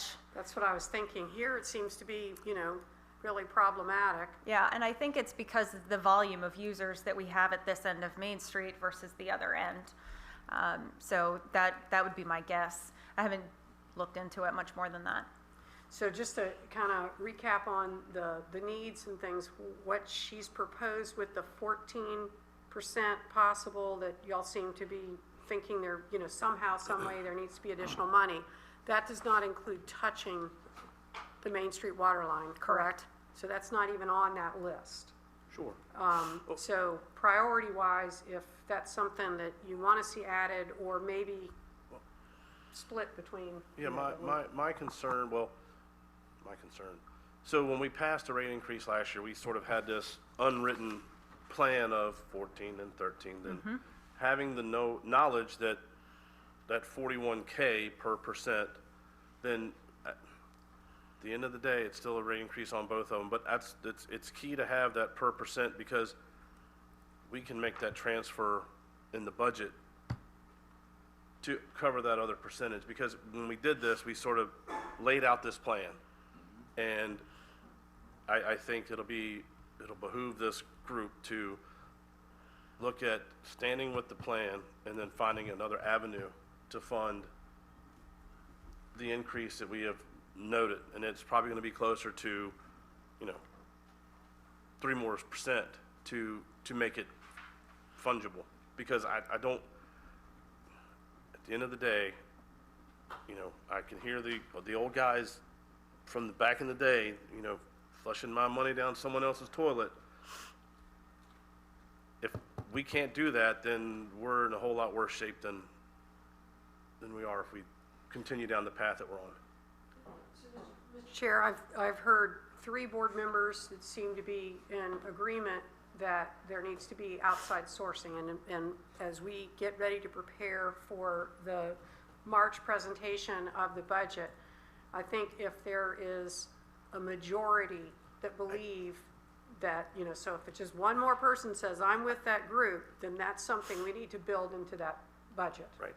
Well, Ms. Steele, I don't know, I'm sure you remember, is last year when we were doing the budget, we were supposed to use unassigned fund balance this past fall. It was a consideration, it wasn't I know. supposed to. It was a consideration to look at. Well, that was the agreement that the board members had at the time, that they would come back and look at it. And it was never reevaluated.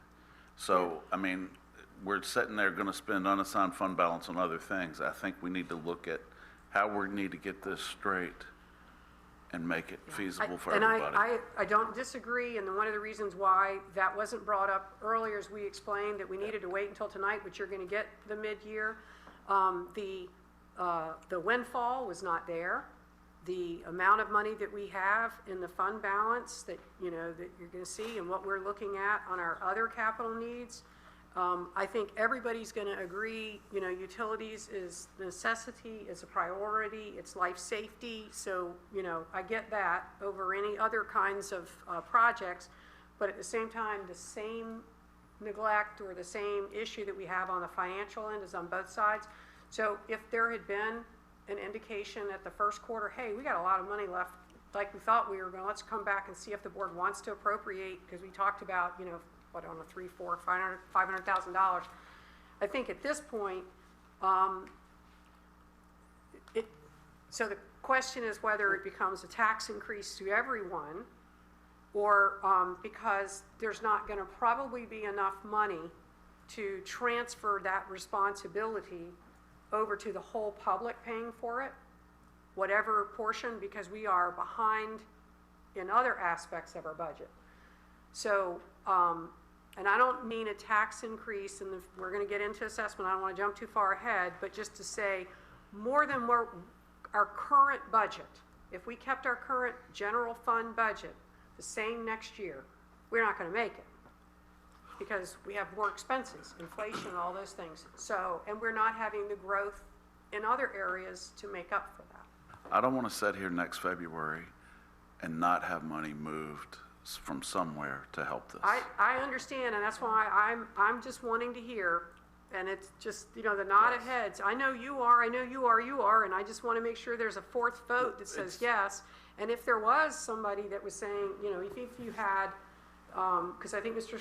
Chriscoe, it sounds like you're kind of doing a little bit of the preliminary, you know, and you're saying like 3%, 120, you know, is it, you want to say, Ms. Steele, go try to put in 500,000 or 300,000. If there's a certain amount you'd like for me to aim for in that budget? I can't tell you that, because, you know, I had this same, or Mr. Hutson and I had this same thought last year, and while I'm sitting here and listening to all this, when we prepare and we are discussing the budget, I want to see an option of up to 123,000, because that's what 3% would be. I want to see that as a transfer from the county to utilities as an option, because Last year's. what's that? You got last year's too. Sure. No, I understand that. And of course, you know, with the weather we've had the last 2 months, I can't remember it ever being that cold for that long. But we have to look at every available option, and it may be that unfortunately it falls to the ratepayer. I don't know. But I want to look at the options, because there's too much at stake if something happens and this thing does not operate the way that it should. Mr. Chairman. Dr. Leming.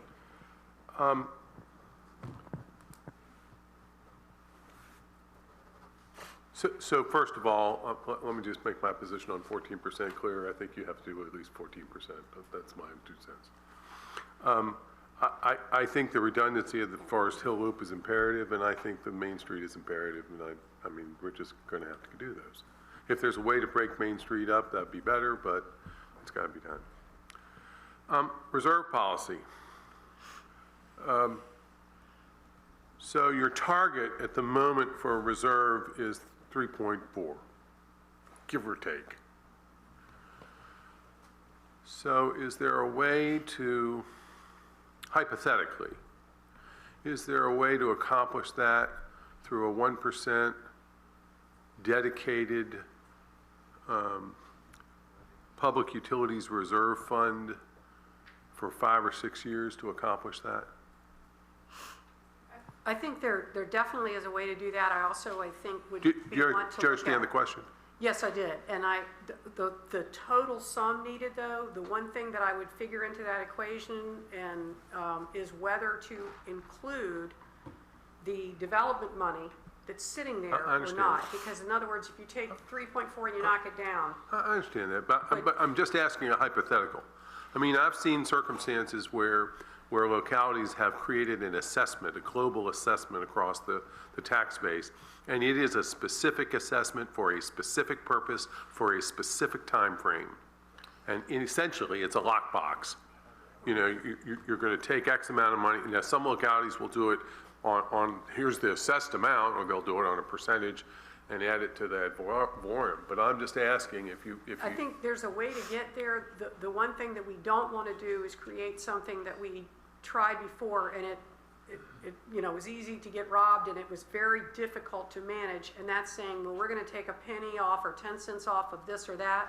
And so Mr. Wilmot was asked before, maybe 6 months ago or longer, to look at what was legally allowed, what are we enabled to do as far as district and, countywide. And you may remember off the top of your head, I'd have to dust off what you said, but I think there's definitely some avenues to create designated funds to help with a reserve for utilities. Yeah, if I remember correctly, Mr. Wilmot said that it was illegal for us to charge non-water or sewer customers a fee in addition. But you could charge the whole county, and that was okay, but you couldn't just charge the ones that were not on water. That was my suggestion, was if we applied to the tax. Right. Right. Yeah, my understanding is that's legal. I think, yes. We can definitely figure out and make sure. I mean, just from the taxpayer's perspective, I think people are sometimes more willing to accept something when they know exactly what it's being used for. And one of the issues before us for utilities has been, it has really not been solvent for some time, honestly. I mean, it just hasn't. I've forgotten what the fund balance was when it finished last year, but my distant memory is 23 some odd $1,000 or something. Mm-hmm. And that's just not solvent. If I could suggest that with a policy of trying to get to that amount, that the board would understand when are you allowed to dig into it. In other words, the money still comes in and that's a reserve and that can't be spent otherwise, but when you do spend it, because really if, I'm guessing, I may be wrong on this, but I'm thinking Ms. Legg would probably, if you said, okay, you're gonna have $3.4 million in the bank and it's a great safety net, or you can have blank amount in the reserve and go do more projects because we have so many things that are failing. So how much is it that to start with that gets more projects going versus how much stays in the security? Now, if it stayed all in the security and we did all that, then it would probably make our borrowing a lot easier. That's another, plus. We would have to develop a policy similar to what we have for ours that we would have a percentage or a dollar amount that we would be willing to use as long as we put in place something to bring it back to where it needs to be. Right, correct. So I think that would That's what I'm saying, we need to figure out we would have to figure out that policy. You all would like. And we've looked at a few different options, and, we could certainly work more on it to come up with a few options that are workable. Mr. Chairman, honestly, not having a fund balance policy for the utilities department is not responsible, period. If I can, just one more thing so you don't feel like there's absolutely been no policies. There are policies that have been in effect that are related to our borrowing.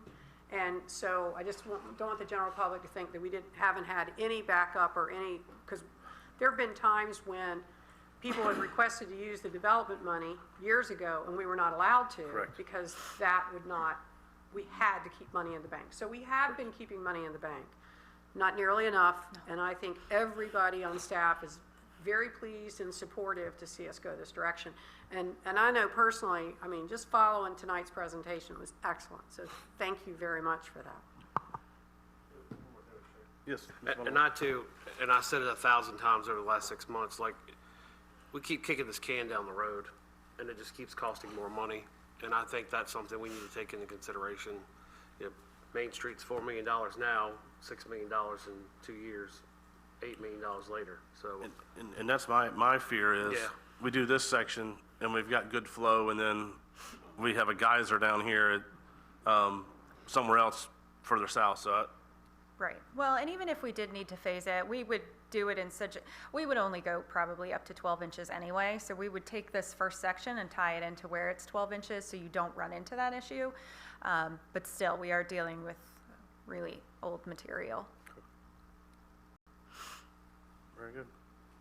Yep, Dr. Wood. Just one last question. Thank you again for that excellent presentation. But the pipe at 14, I've seen some people from VDOT down there.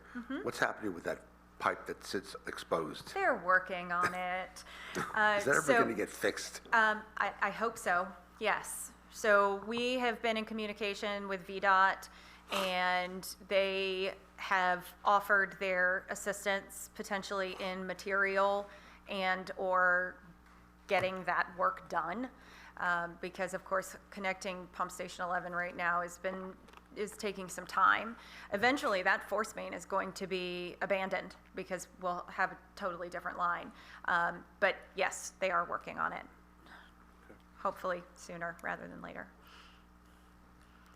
Very good. Anything else from Ms. Legg? Thank you very much. Thank you. Okay, we have 3 more items. Do the board members want to take a 5-minute break before we jump into the next 3 items? Okay, so with that, we're in recess for 5 minutes. I'll just hang out up here. Back to order. I believe our next discussion topic is the FY 2026 mid-year financial update. Ms. Maria Callaway, Deputy County Administrator, CFO. Good evening. Going to get to my part. I was just conversing. So this evening I am, as Mr. Chriscoe mentioned, going to go over the fiscal year 2026 mid-year. Where are we as of December 31st of 2025? So 6 months into the fiscal year. To start, I wanted to mention that the layout a little bit of the financial statements. So in the board packet, there's, I think I calculated, counted 51 pages of numbers. So in case you're really, really bored, you can go look at the full set of financial statements that begin on page 75 of your board packet.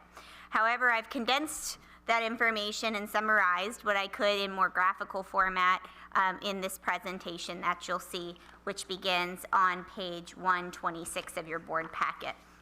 So you condensed it to 100 pages of slides from the 75? That's right. It is condensed. This is a hair longer than past presentations because I'm trying to make sure that I touch on more of the funds than I typically do. I generally skim the surface. We've got new faces. I want to make sure that I touch on some of those funds that oftentimes get left out of these presentations. As far as the financial statements go that I just mentioned, the 51 pages of numbers, those are laid out very similar to our annual audit. So I use the same template for that we use for the audit, and I will do kind of summaries of each fund and then those details of each fund. So you'll find the more governmental funds in the front, utilities, and public, the sanitary districts in the back. So wanted to mention that. I also found a typo on page 101, just for your information, where I should have possibly reprinted it, but I just labeled it wrong, I put nice divider pages between each set of, the revenue details, expenditure details, and I mislabeled this proprietary funds on page 101. It should read governmental funds, where that is giving you the expenditure details there.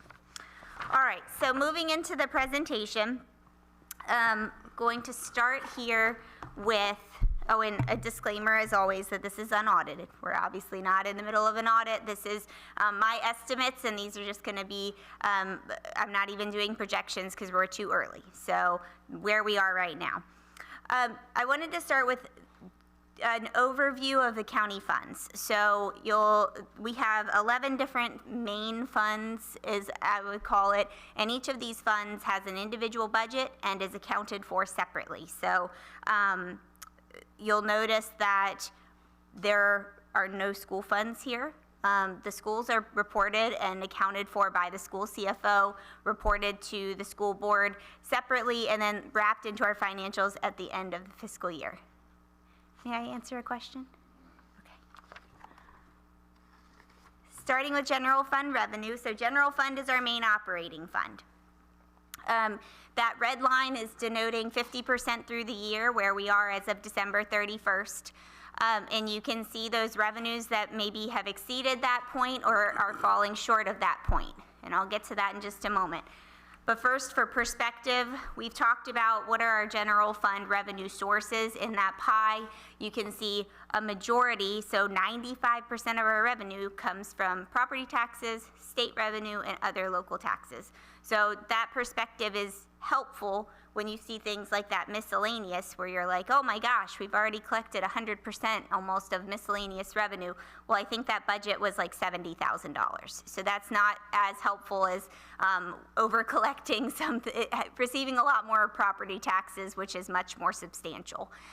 The reasoning behind that miscellaneous revenue and why we have collected so much more, it's called surplus tax sales. So we do not budget for this, and we've received about $40,000 this year in surplus tax sales. And what those are is when somebody is behind in taxes or a property is behind in taxes, it goes to tax sale. That's what the treasurer does when they're a certain number of years behind. If that property sells for more than what tax is owed on it, then that excess goes into a holding account, and the circuit court clerk will hold on to that for a specified number of years. Don't know all the details, Mr. Wilmot. If we need specifics, may help. And then after those number of years have passed, where that prior property owner could come claim this extra money, if they don't come and claim it, it then can be reverted to the county. So there's a schedule in which that's happening, and we don't count on it because the property owner perhaps could come claim that additional revenue or that excess sale money. But for now, we got $40,000, which is why that green bar at the top looks so far ahead of schedule. Otherwise, other notable items, other local taxes there. This is through December 31st. Other local taxes contains sales, meals, and lodging, all of which are received in arrears. So I'll explain more about that in a moment, but I'm not very alarmed by that not being at 50% for this far through the year. So digging into property tax, which makes up 64% of the county's revenue, again, the 50% line, where are we? These taxes I generally do look to be about 50%. So I'm usually looking at these to be at that red line. And you'll notice the top item is public service that first installment really came in higher than I expected. Public service, I pulled the books. Ms. Harris in the commissioner's office, her staff gave me the books for these properties.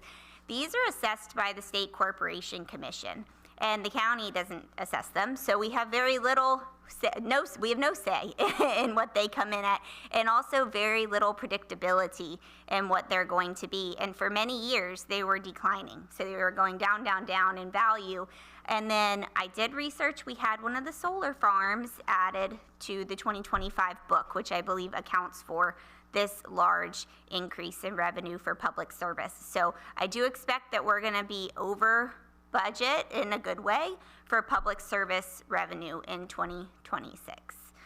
And then if you go down the line a little bit more, you might think personal property and real estate seem short.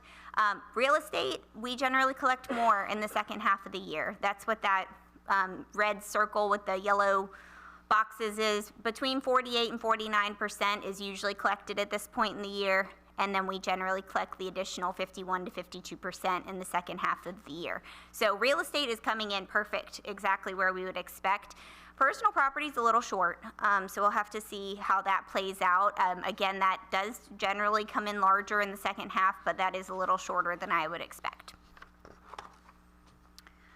Other local taxes. This is the one I mentioned that makes up approximately 20% of our general fund revenue and comes in arrears. So the main sources are sales, meals, and lodging tax, with a couple of other items thrown in there.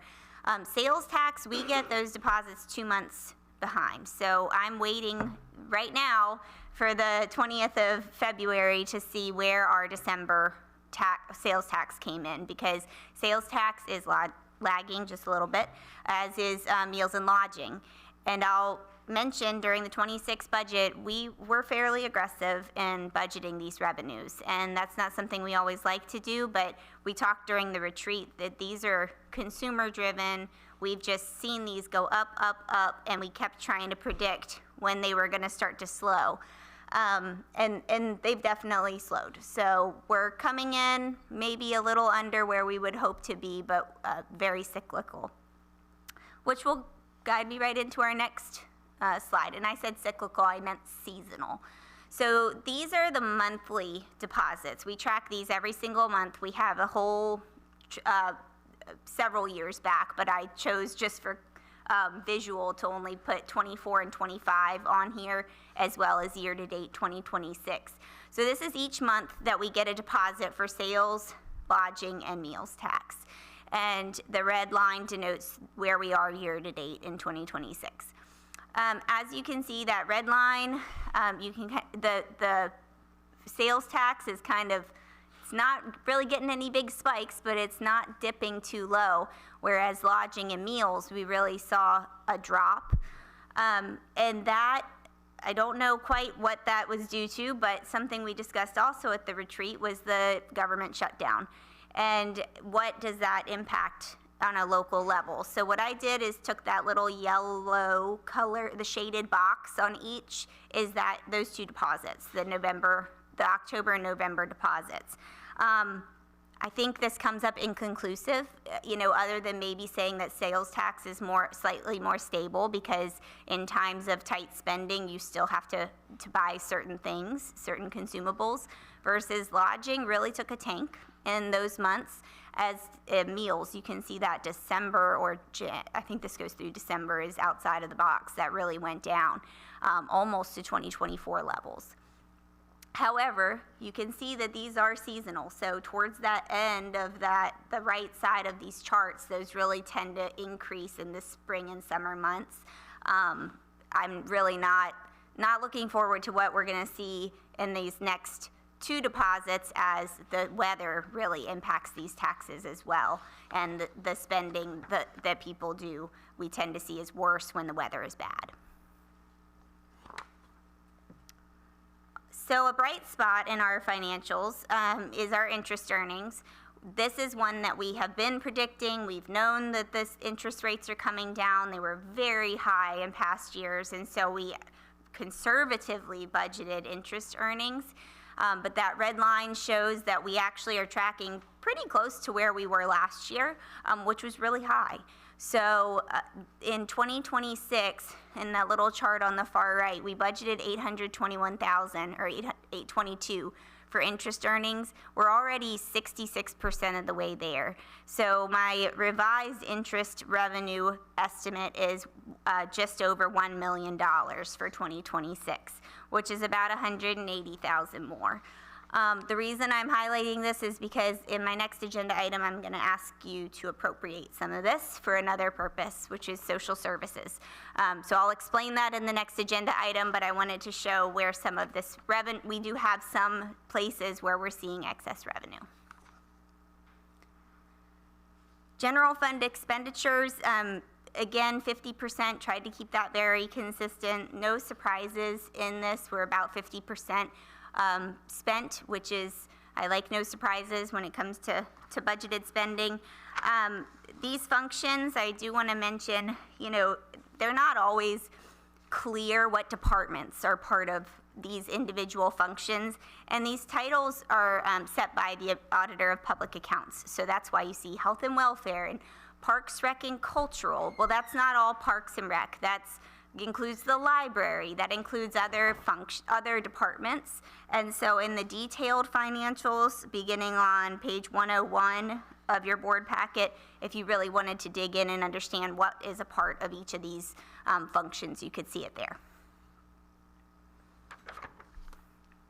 And then something notable about the general fund is we talk a lot about, okay, these different departments, but nearly half of the general fund goes to other funds. So that's in the form of transfers. So you can see there on the right, the bottom right, the chart shows you exactly where the transfers go to each each fund, and then that purple slice of the pie, you can see it's a chunk of our general fund budget.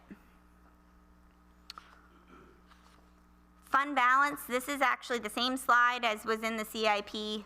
It's just a reminder, currently we're at 17.1% as a projected for unassigned fund balance for the end of this fiscal year. Our policy is that we end between 14 and 16% of governmental expenditures.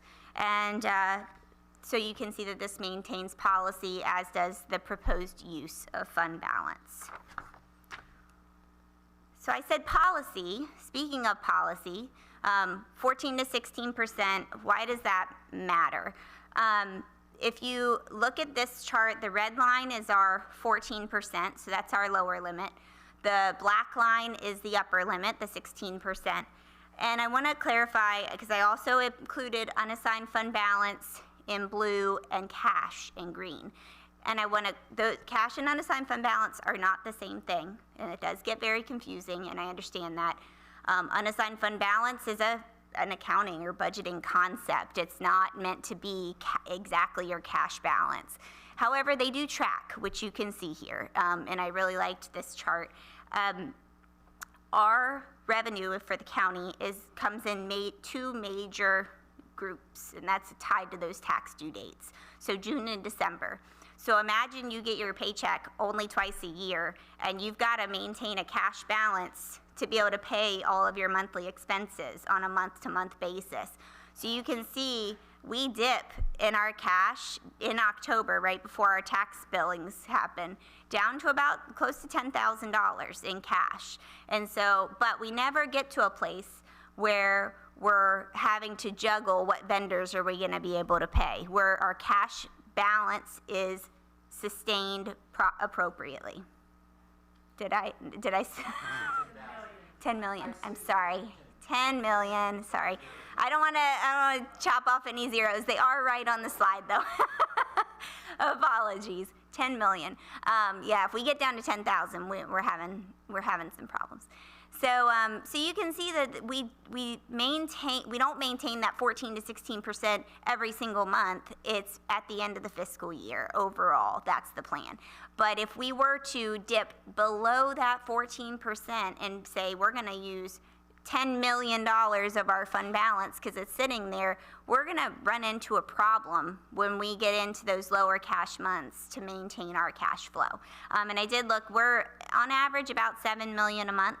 So that's where I did the comparison of what comes in and what goes out each month, and we just get into those months where we're spending and we're not getting our tax revenue because it just got billed. So we have to bring in those large amounts, and then we use it up till the next billing. So just a graphical representation of fund balance. I wanted to address the grant fund, which is new for 2026. What we previously did, we have several departments actually, probation and pretrial, victim witness, some portions of the sheriff's office that are funded with grant dollars. And those have always been just part of our general fund. And for me, it makes it very difficult when I want to do a quick check of where are we, say, with fund balance, to know what's not committed for something. I was having to go through and pick out individual pieces to make sure that I was not accidentally using revenue that was designated. So what we did last year is pulled all of those grant or designated revenue funding sources out of the general fund and put them in a separate fund. So that is the grant fund, and it's called grants. It does include things that are not necessarily grants, but it's all expenses with dedicated revenue sources. So you can see in the pie chart, most of this is public safety, and that includes, as I mentioned, probation and pretrial is a pretty large portion of that. And then the sheriffs, the school resource officers are also a part of that, that are partially grant funded. And then in the bar chart on the left, you can see most of the revenue for this fund is state grants. And then there is the third bar from the right is general fund dollars. So there is a general fund portion that goes to some of these grants. Again, most of that is in the form of matching things like personnel that are county departments at this point.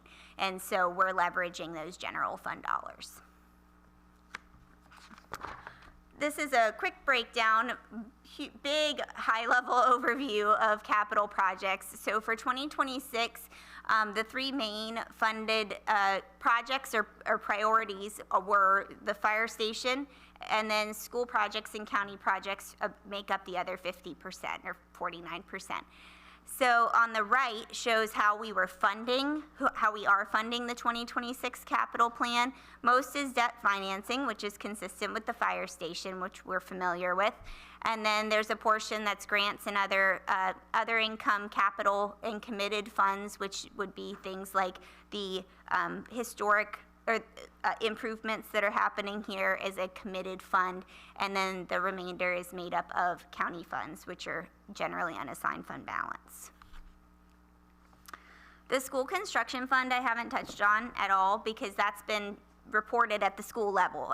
Mr. Hartley, I believe, just provided an update on the actual progress of construction at the last school board meeting. However, we've been doing a lot of accounting in the background to make sure that as this project is coming to a close, we're wrapping it up under budget, on target, and everything that needs to be done is getting done. So we believe that we're going to see approximately $1.2 million remaining in this project budget at the end. So it's still coming to a close, still being finalized, but that is, I've worked with the school CFO as well as Mr. Hartley and Mr. Miller, and we believe that this is, we're pretty close. This does include this 1.2 remaining requested appropriation that will happen in the next agenda item, which is for grant dollars. So there's a small match that we are requesting to be coming out of this school construction fund, part of this budget, that will fund a generator for the utilities at the school. And that would keep the utilities at the school functional in the case of a power outage. And so the next bullet point is talking about interest earnings. And this is something that I've toyed with how to explain best, but this project was bond funded. So when we get those bond funds, they don't just give them to us in cash, they get held with a trustee. So when we borrowed the remainder of this money, it went to a trustee account. Our trustee is US Bank, and we get statements every month of how much money is there. Well, that money earns interest, and we borrowed in a place of very high interest earnings. So we've been accumulating more than $2 million, I believe, of interest at this point. It's substantial. And there are multiple ways that you can use that money.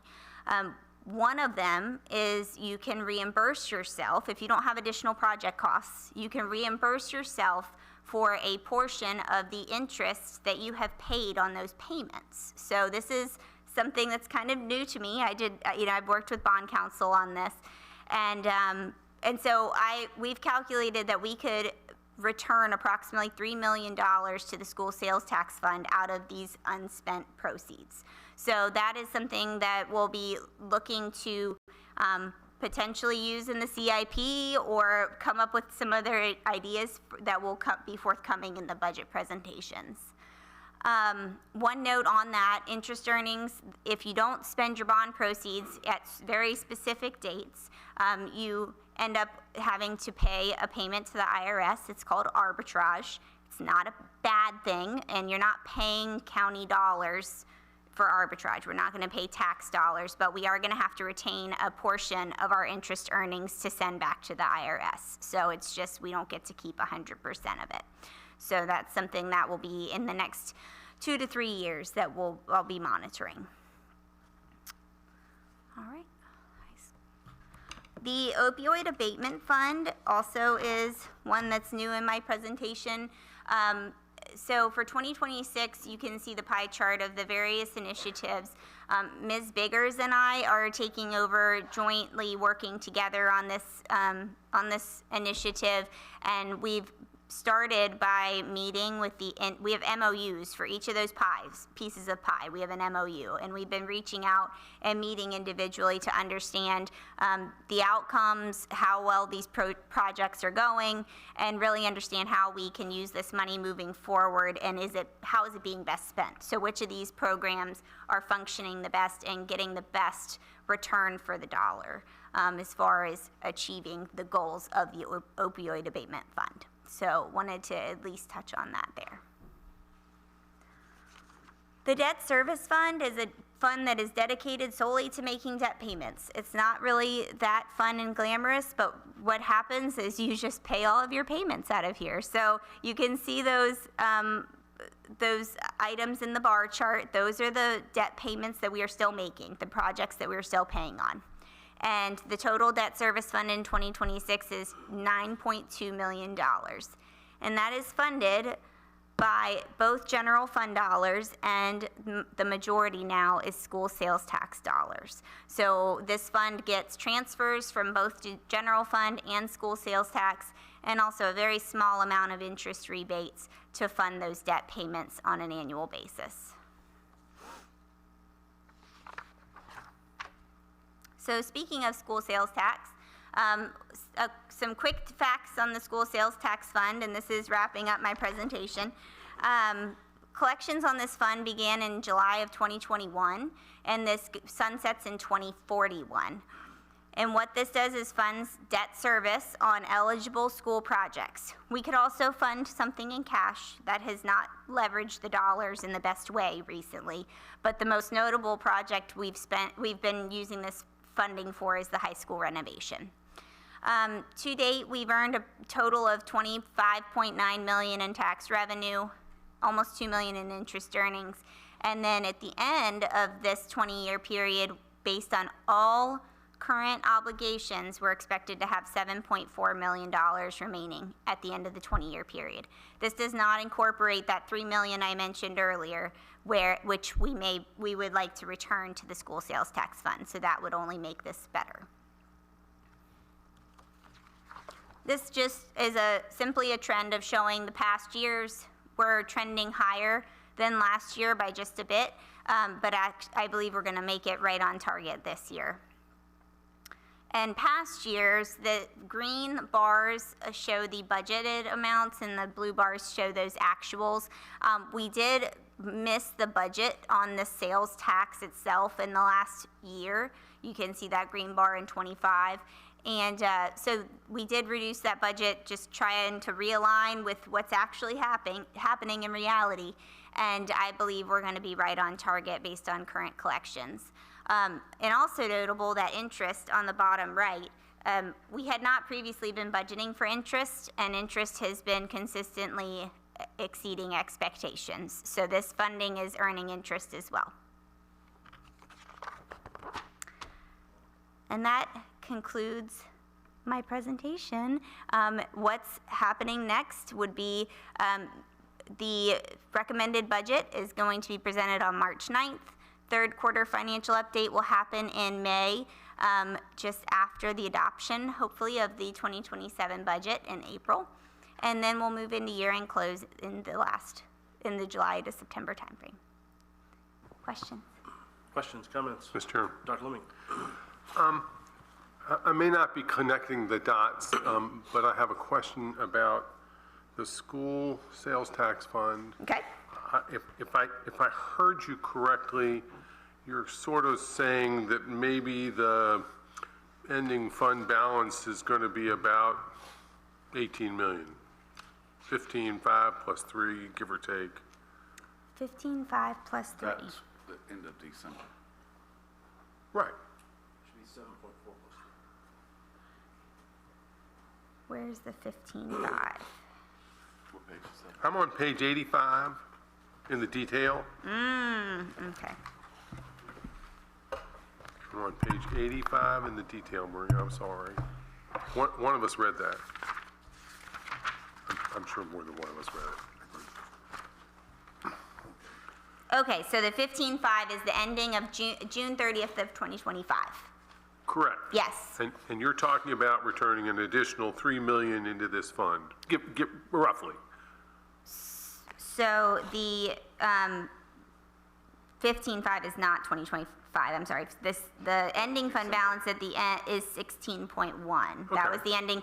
So that does not take into consideration projected revenues for 2026. So that's not projecting out the remainder of this year. Okay, The projected would be 17.9. Okay. Or 18. Okay. Is that what you said? Okay. I think I said 18, but okay. Yeah, perfect. 17.9 in my 18 brain is 18. sounds great to me. Okay. So let me take you back to the capital improvements recommendations, which the body tot renovation wing and the body tot fire system replacement, I think totaled 8.4 million. I think that, I may be off a little bit. 8.1. And are we going to use the fund balance from the school sales tax to finance that? Potentially. That's what I was referencing, that we are working with Davenport Okay. to determine what's the best use of those dollars. Is it best for it to come in and we use cash? We're also working with bond counsel before we then go through the rest of the Okay. the process there, so it is a consideration. My specific question, let me be more blunt. Are the restrictions on the use of the school sales funds tax, do that preclude using it for the body tot renovation and the fire system? Yes or no? I believe they are both eligible projects. That was my question first. Then the Understood. question is, which is the better way to go? Is it better to do it out of cash, or is it better, which I don't favor, by the way, or is it better to use the proceeds to fund bonds to? Yeah. I believe bonds are going to be the recommended option. Okay, I'm just trying to tie the two together. Mr. Chairman, I have one follow-up. Yes, sir. I'm not here, I don't think we have the ability to change course in this conversation, but you and I have had a conversation. I noted the amount of rent we're paying for library space in this county, and if you annualize that out over 30 years, it is just an enormous amount of money. And I wasn't a party to the decisions that led us to where we are today, but going down the road, I'd like to see that maybe our taxpayers' dollars better used by owning a facility or two. I just think rent is a sunk cost. The number one reason people rent is for flexibility. If they know that, this facility is not necessarily in its best place in 3 years, you rent until you decide where the best place is. But that money just, what was it, 1.5 million a year in rent? I'm close. I don't have it in No, front that of was me. the total operating expenses. I Okay. believe it's just under around 300,000 a year. It's a lot of money. Yeah. It could be used for debt service and build nice buildings. Yeah. Anyway, thank you, Mr. Chairman. Yes, sir. Any other questions, comments? Dr. Orth? Just a real incredibly hypothetical question. If we collected our tax revenue on a quarterly basis rather than semi-annual, would that change the dynamics of our process of, Change the dynamics of your treasurer and commissioner. I mean, some states, there are a lot of states that actually do monthly, some do quarterly, or do it semi-annually. I just thought, I know it may not happen, but would it improve the financial situation of our fund balance having quarterly versus semi-annual? The dip would just be less. Yeah, I think it would just be yeah. more in between. I think that as long as you maintain a policy and you budget appropriately according to that policy, your fund balance is going to end the same no matter what. It's just whether thankfully we're not in a cash flow. We've been good stewards of that policy, which have retained that cash flow. So, and you don't have any elected officials coming after you. Mr. Hutson? Excellent presentation. Thank you. Ms. Callaway, good job. Thank you. But I do have a request for next year. On page 131, could you put the month, or even if it's just the initial for the month? Yeah. Down at the bottom. I deleted that. Yeah, it was a lot of words. I will, absolutely. Do you like, and feedback on these, I haven't done these charts. It's a lot to look at in the past, if you like this I liked look. it. That was, my only concern is I thought meals was delayed also, meals tax. 1 month. So, yeah, meals and lodging are both remitted on the 20th of the following month. So they're 1 month behind. So this chart represents December as well. Mr. Chair, if I may. Yeah, Mr. Kosha. Ms. Kelly, you don't have to tell me today, but we can chat about it, but I'd like to know the advantages, say disadvantages, if I could go back a couple of steps, to the projects, to the school projects.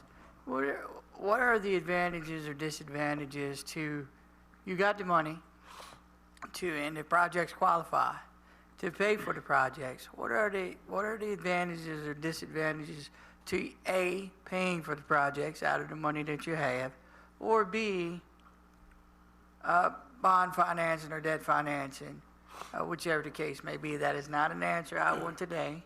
That's just a point of interest for me, because I would just like to know, what's the advantages and disadvantages, because that's 2 projects you could knock out.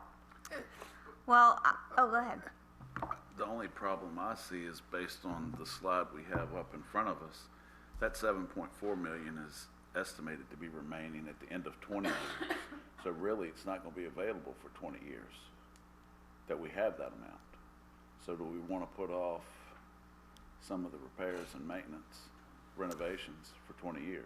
No, I mean, 15, Yeah, 14 now. We actually just had this conversation, this hypothetical, and I was talking to Ms. Steele. I also was talking to Ms. Legg about, with the utilities fund, that, the bond funds, to go out and borrow for something, and I think I'm a proponent of that. I think it leverages the dollars in the best way, especially if interest rates are not high.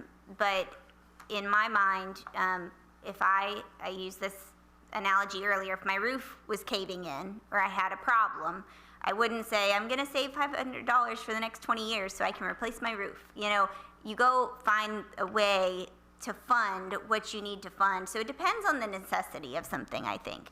But we can work out, I understand what you're saying, and I think it's analyzing each individual project for what it is and determining if it's the benefits versus the risks of borrowing with the current market.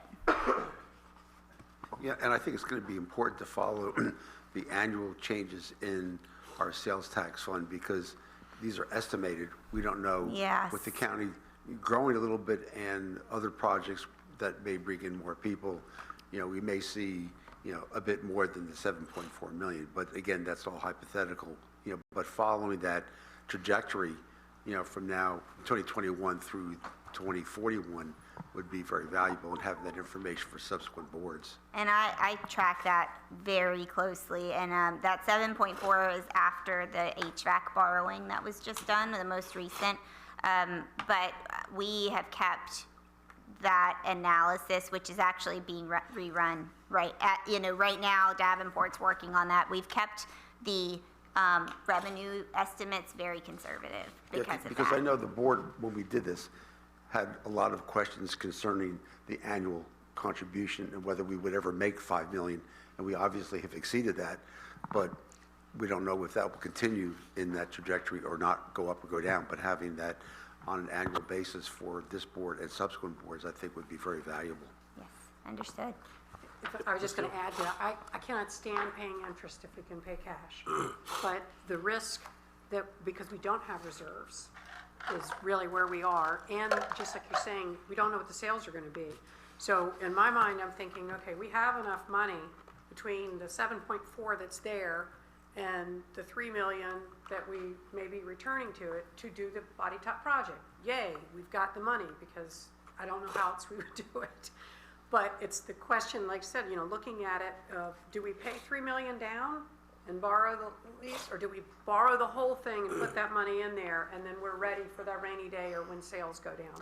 So I just knowing that there are other people like me who don't want to pay interest, but that's for when you've got money to back up times that we don't really have. Yeah, and I think it would be helpful for us with our budget discussion and when we're going to decide what we're gonna do with this school funding. If you go back to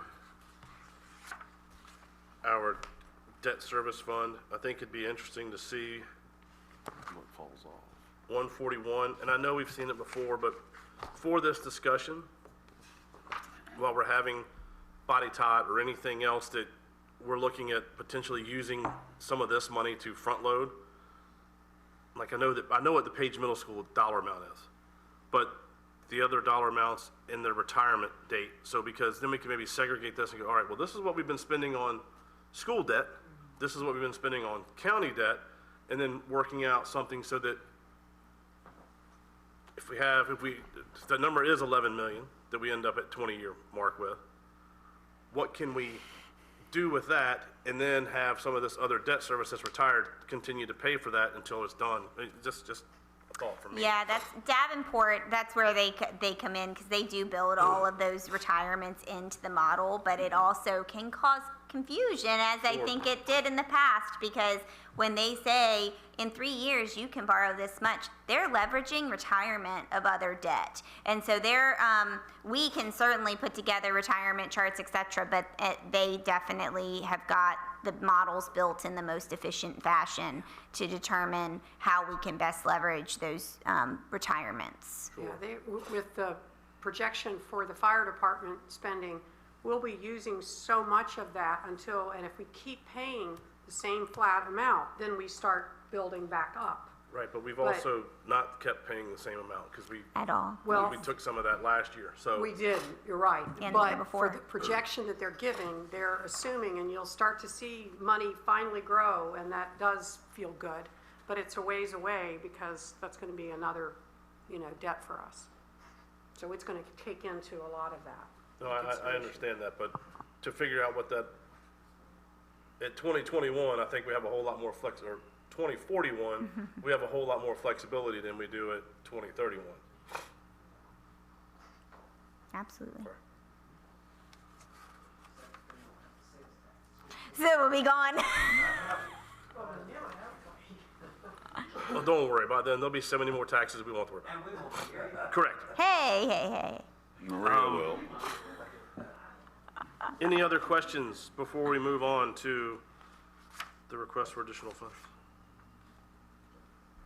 Comments? Okay. So next, we will move to request for additional FY 2026 appropriations. All right, so in this request, we have 4 different appropriations, so I'll walk through them individually. The first is fairly simple. It's a $25,000 grant for the sheriff's office. There are no local dollars involved in that. So that's for a drone, or an unmanned aircraft is what they call it. The second is for the emergency shelter grant, which I mentioned for the high school, which will fund that generator for the utilities there. So those are $78,000 in grant funds, and then the remainder will come from the existing high school renovation budget. The third is for Parks and Recreation. So in past years, when they've kind of been, a program has been very successful and they've just gone over budget, we've said, oh, well, you've exceeded your revenues as well, and we're trying to get a little bit more of a hold on that, and Mr. Barber's done a great job of that, to say that he expects that Daffodil Festival revenues are going to be higher, but they're also going to have to spend a little bit more. So that's $15,000 that they're asking to additional expenses, but they are expecting that will be fully offset by Daffodil Festival revenues, which we've seen consistently in past years. So just asking to spend a little bit more to get a little bit more as well. Also, we've noted that some of their programs have been very successful, and those revenues have exceeded projections far into this year. And so they're requesting an additional $15,500, which are supporting these programs, and they're going to be offset by the revenues in Parks, Rec, and Tourism.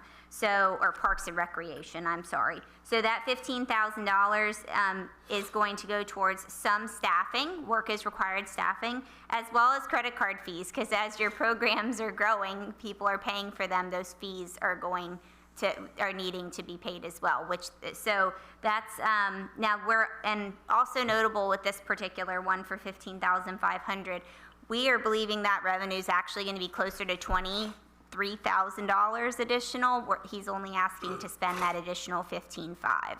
So that's that next one. And then this is one that Children's Services Act, we mentioned this at board retreats. I also believe in weekly reports. The Children's Services Act funds the social services, children's services. And so they have specific services that are, well, every service is mandated by law. And when you get children placed into certain programs, they're very costly. And so for a while, they've been running short and as far as the projected total expenses for the year. And I've been telling Ms. Kersey, just hang on, let's just see, because sometimes as some children rotate into the program, others rotate out, those expenses fluctuate, and before we've come and asked the board for additional appropriations that weren't used. So we're halfway through the year. Ms. Kersey and I talk every week just about, and we're at a place where we believe an additional appropriation is warranted. So we are requesting an appropriation of $300,000. We're expecting local match of $225,000, but I will mention that that match ranges from 18 to 46%. So some services are highly funded and some are not as highly funded. So it's an estimate at 25% to have $75,000 of local money, which I am proposing will come from that additional interest earnings, which is just a portion there. And that resolution is on page 149 of your board packet, and I'm happy to answer any questions. Move the resolution, Mr. Chairman. Second. I got a question.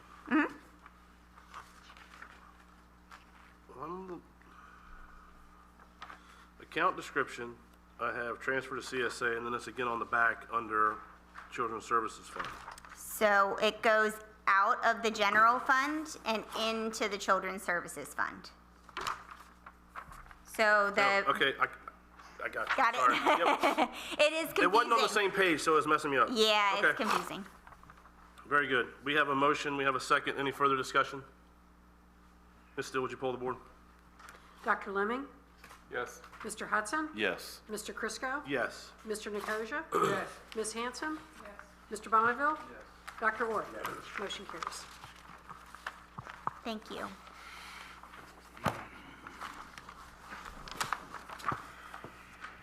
Okay.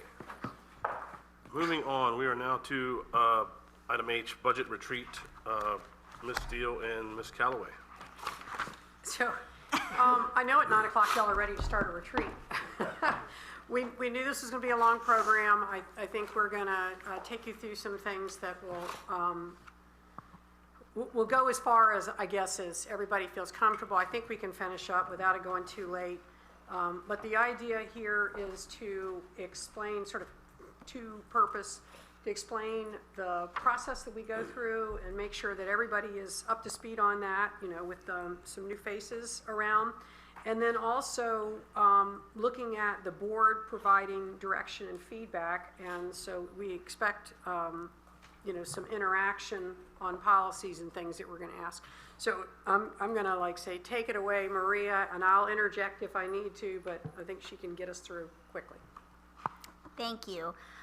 So, as Ms. Steele mentioned, I think most of this is maybe food for thought is what I would call it. And so we prepared a couple of slides. It's nothing, nothing as robust as I maybe would always like things to be. But we wanted to start off with just a quick recap of the reassessment. So Mr. Thomas graciously agreed to be with us tonight in case any questions arose on this particular topic, but we wanted to quickly review the reassessment timeline to remind you that in November, notices went out. On February 27th, we will have the deadline for the Board of Equalization. And in April, those hearings will happen. As far as the results of the reassessment, right now, or I guess we are looking at an overall increase in assessments of 16.5%.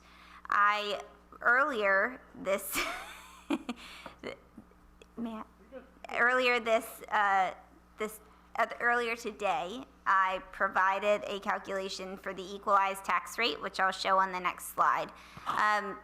There is a state code section that will require us to hold a public hearing regarding equalizing.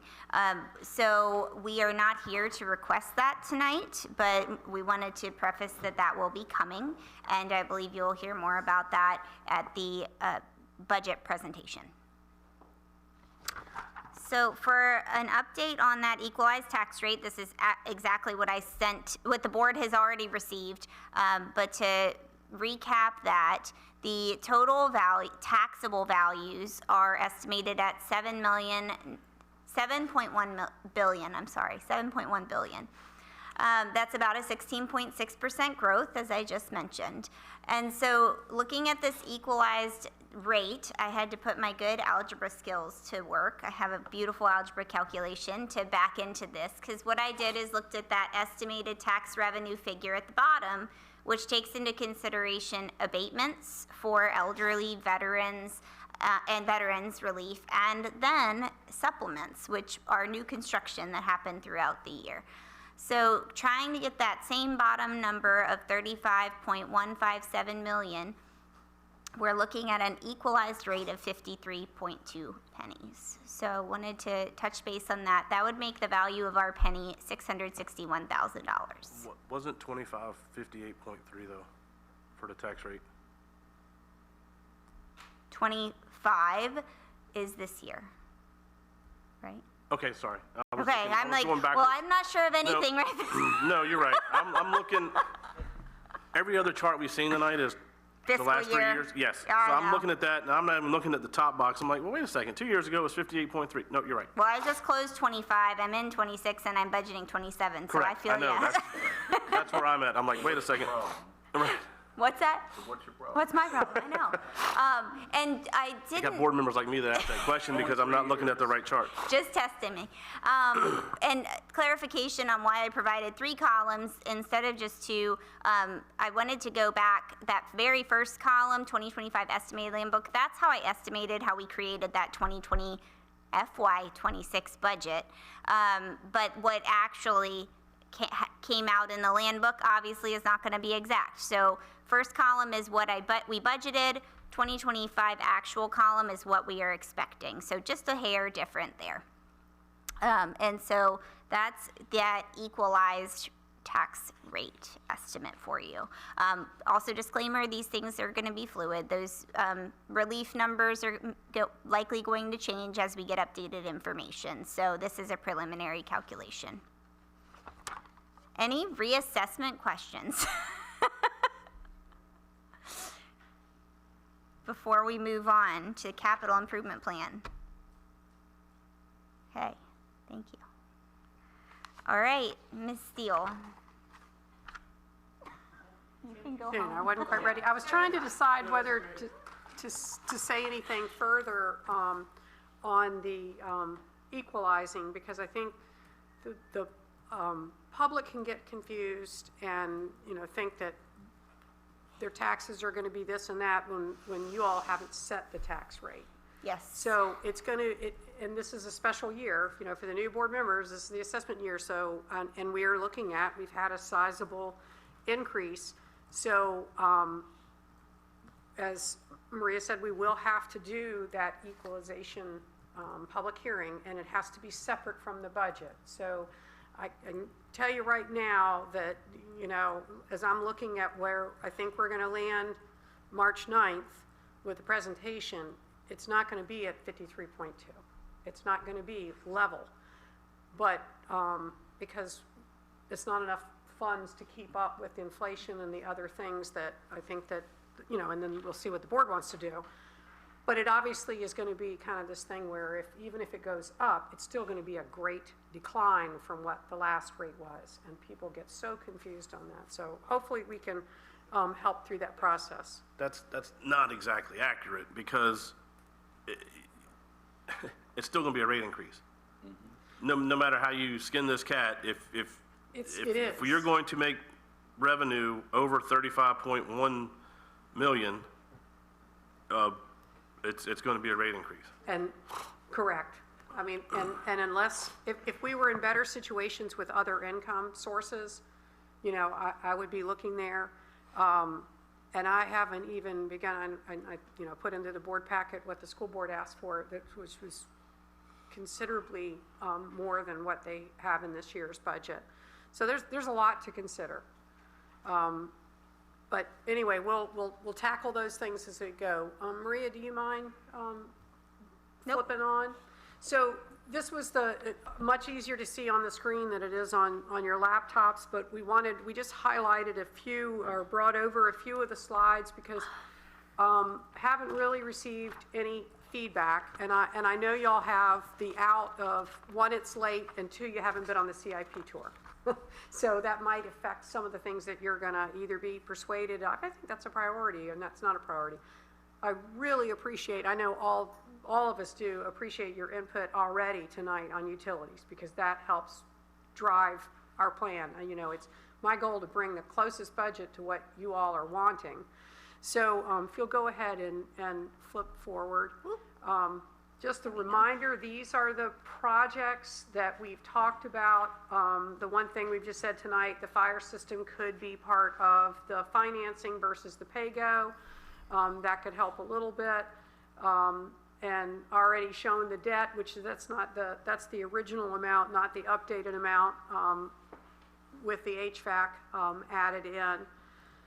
We're going to go by and look at the paving and you know, some of these other things we've talked, and we'll get into policies in a few minutes about, you know, school buses and where they belong. But whether, you know, we're recommending a funding of them, and at this time right now, unless you all change it, they're in the capital budget. So this is just a reminder of what we currently have to work with until hearing anything different from the board. And the next page, these are just the kind of, again, the same information that you've seen before that explains that we didn't fund the full amount for the buses. Go ahead and keep going. And hopefully that, you know, you all can get into Body Tot and take a look at some of the things there. And Sorry. Yeah, that's okay. So the server and the election equipment, there's nothing to look at, but again, the requests for those are there. And then the parking lot is our next paving project. And then Gloucester Point, based on the Land and Water Conservation Fund grant, we'll be coming back to you with additional information, either at a board meeting or through emails, knowing that we're facing an April 1 deadline of when we need to get the next level of information to the state. So we're pushing on getting that done, and then it'll go to the feds after that. Okay? And the historic building preservation I mentioned, you know, we're in fact talking with Andrew, the person that you heard speak and do the presentation, and speaking with him this morning and explaining to him, because he's very concerned about this building, but yet this isn't rated as our highest priority for next year. We've got the Roan building and the debtor's prison. And he's, you know, very concerned of what are we going to do here, and is there a way to move things? And I said, we don't have the funds. I mean, I can show you what will be not recommended, but it will be there for you to see that we're not touching this. And that's one of the reasons why I really hope that we can get some earmark money from the feds to say, yes, this is a historic, you know, district that's so unique, and have our congressional reps help with that. But that's years to come of where in the world are we going to find the funds to keep our buildings going, and then a whole lot of not funded.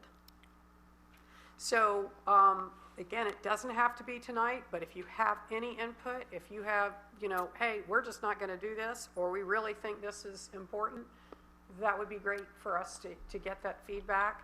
And if not today, then maybe in, you know, concluding at the CIP tour. All right.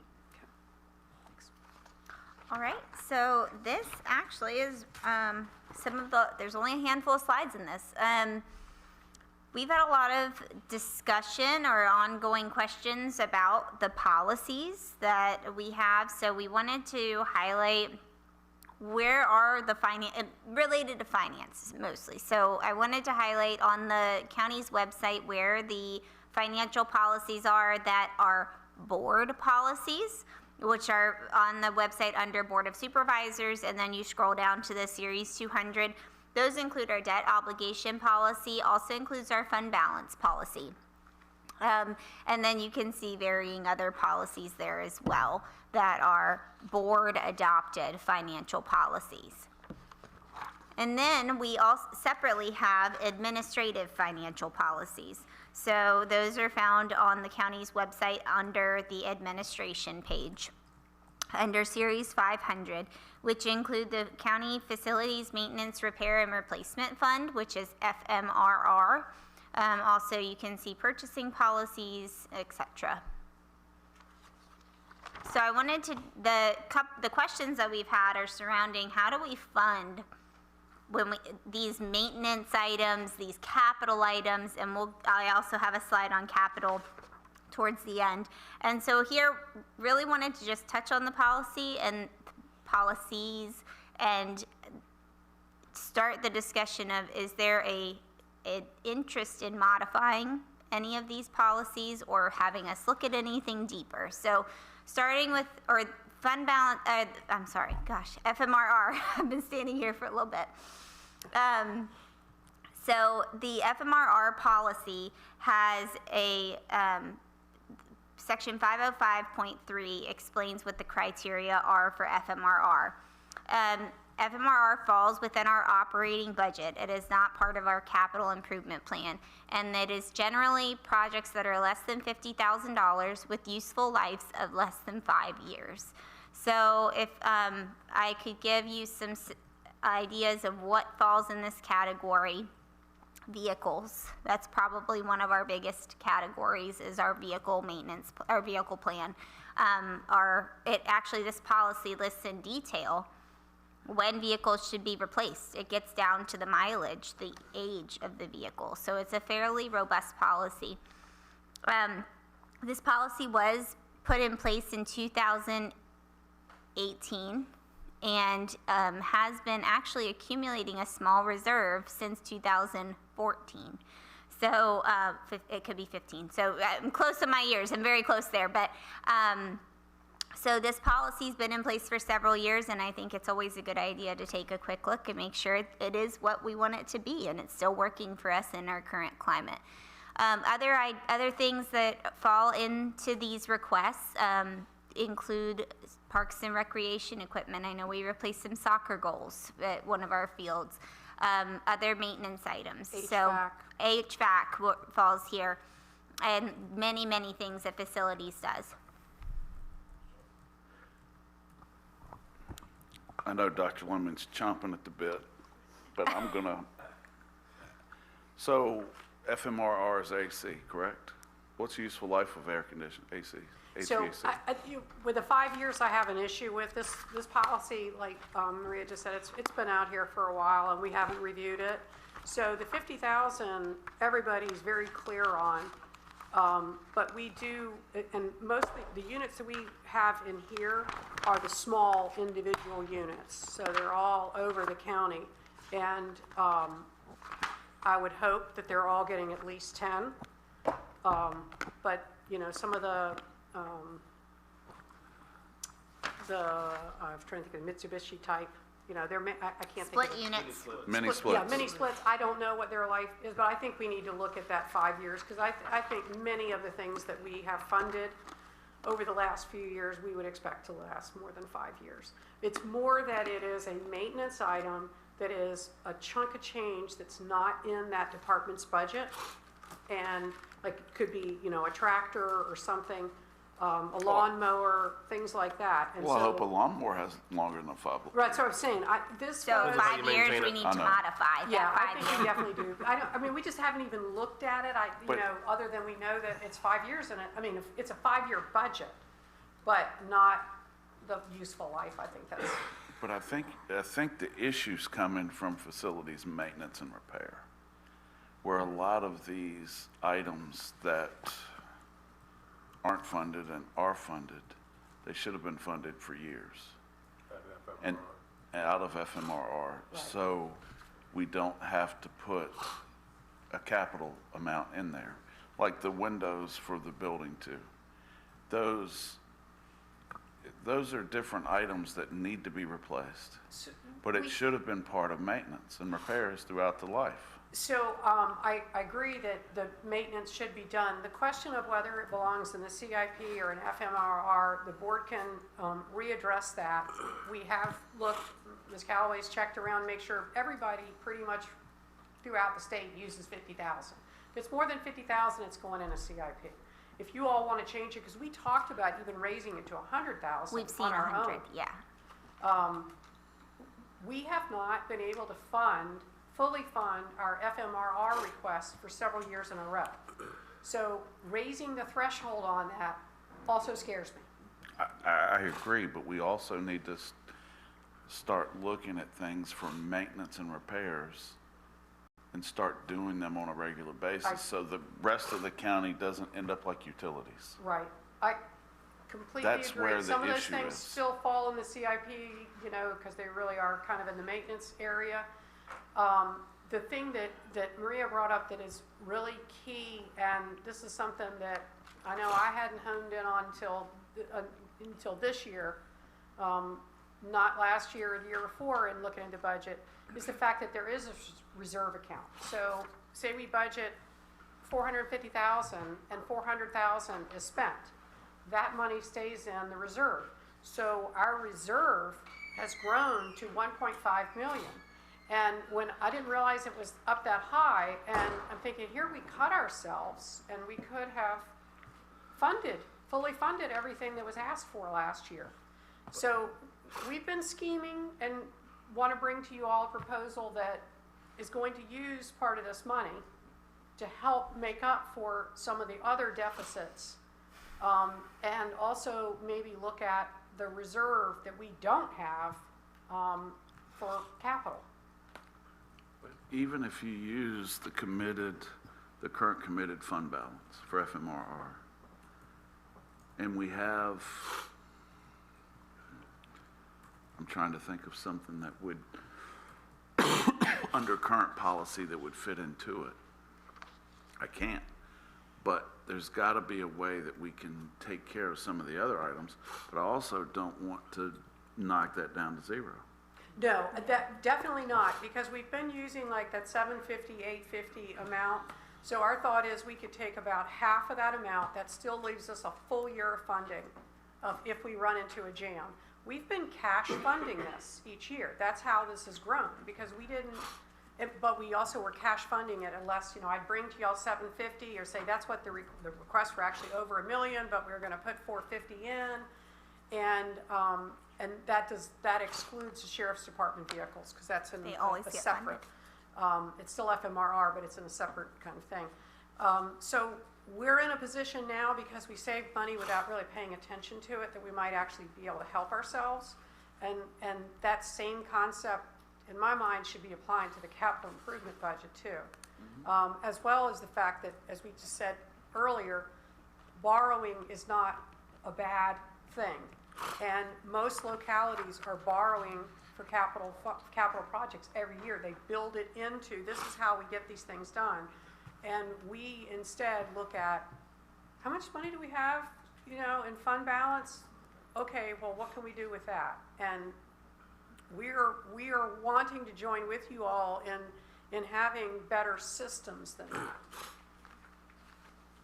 I kind of merged a couple slides, sorry. That's okay, all of them, Mr. Chairman. actually, but that's Yes, okay. Dr. Leming. If you're looking for, do we need to revise the FMRR policy, the answer is in brief, yes. And I think it ought to be revised in both terms. I think it ought to be revised in its dollar amount, and I think in the useful life amount. I just think it needs to be. And I echo everything that my fellow supervisor said. I want to go I have a question, and I'm sorry I didn't ask it earlier, and I hope nobody takes it as a devious question. So, I'm back on the school buses, just for a quick second. If in fact there is a vehicle fleet policy, and I understand there is from the school board side, why is that in our CIP and not in the school board's budget? And I know why, okay, or I think I know why. I mean, historically, just for the room, I was part of a group of people who categorically funded our public schools, and they were an unhappy crowd. Because what we thought they were doing was they were getting budgeted money and using it for other things than we thought it was intended for. So it looks to me like the bus being in our capital improvements plan really ought to just be over there in the school's budget unless we don't trust them to do with that money what they're supposed to do with it, as an example. With regard to the Body Tot project, it looks to me like the funding source for that Body Tot project is already in a restricted fund that the Board of Supervisors really can't access. I mean, we can't use those funds for county projects. No, but you all do have to approve them. Well, I understand that, but I mean, to some extent, they have their own funding source for a variety of their own capital improvements projects. I mean, truly, that we're playing intermediary here, and I don't think we need to do that. They have more items on the list than they have money for.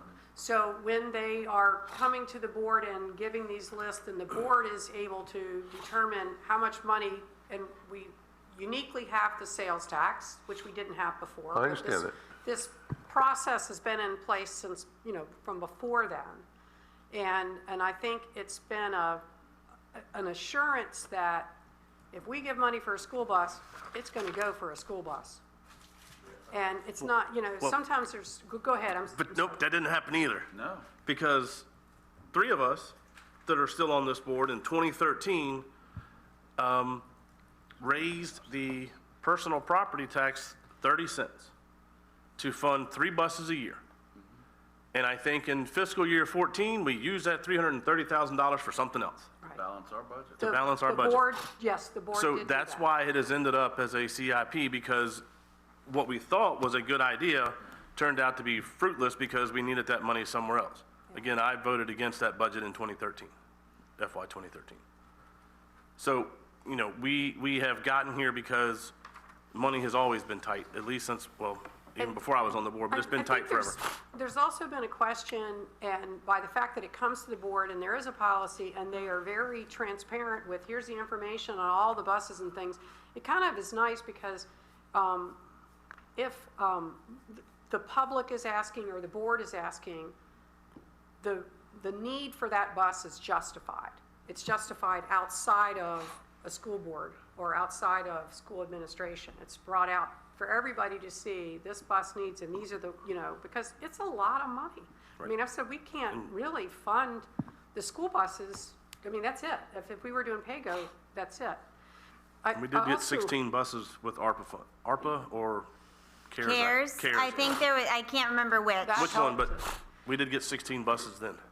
So I'm actually not talking 13 plus 3. I'm actually not talking about the individual buses. I'm talking about the overarching, philosophically. That's Right. what I'm talking about. And I was going to say, I know that you've also raised the question about FMRR, and we want to do whatever the board wants to do, but our feeling is that the school's FMRR should be within their own school budget and not be placed with our things. So we believe they need to define within their own budget an FMRR. We've talked to them about it for years. They're trying to go that route.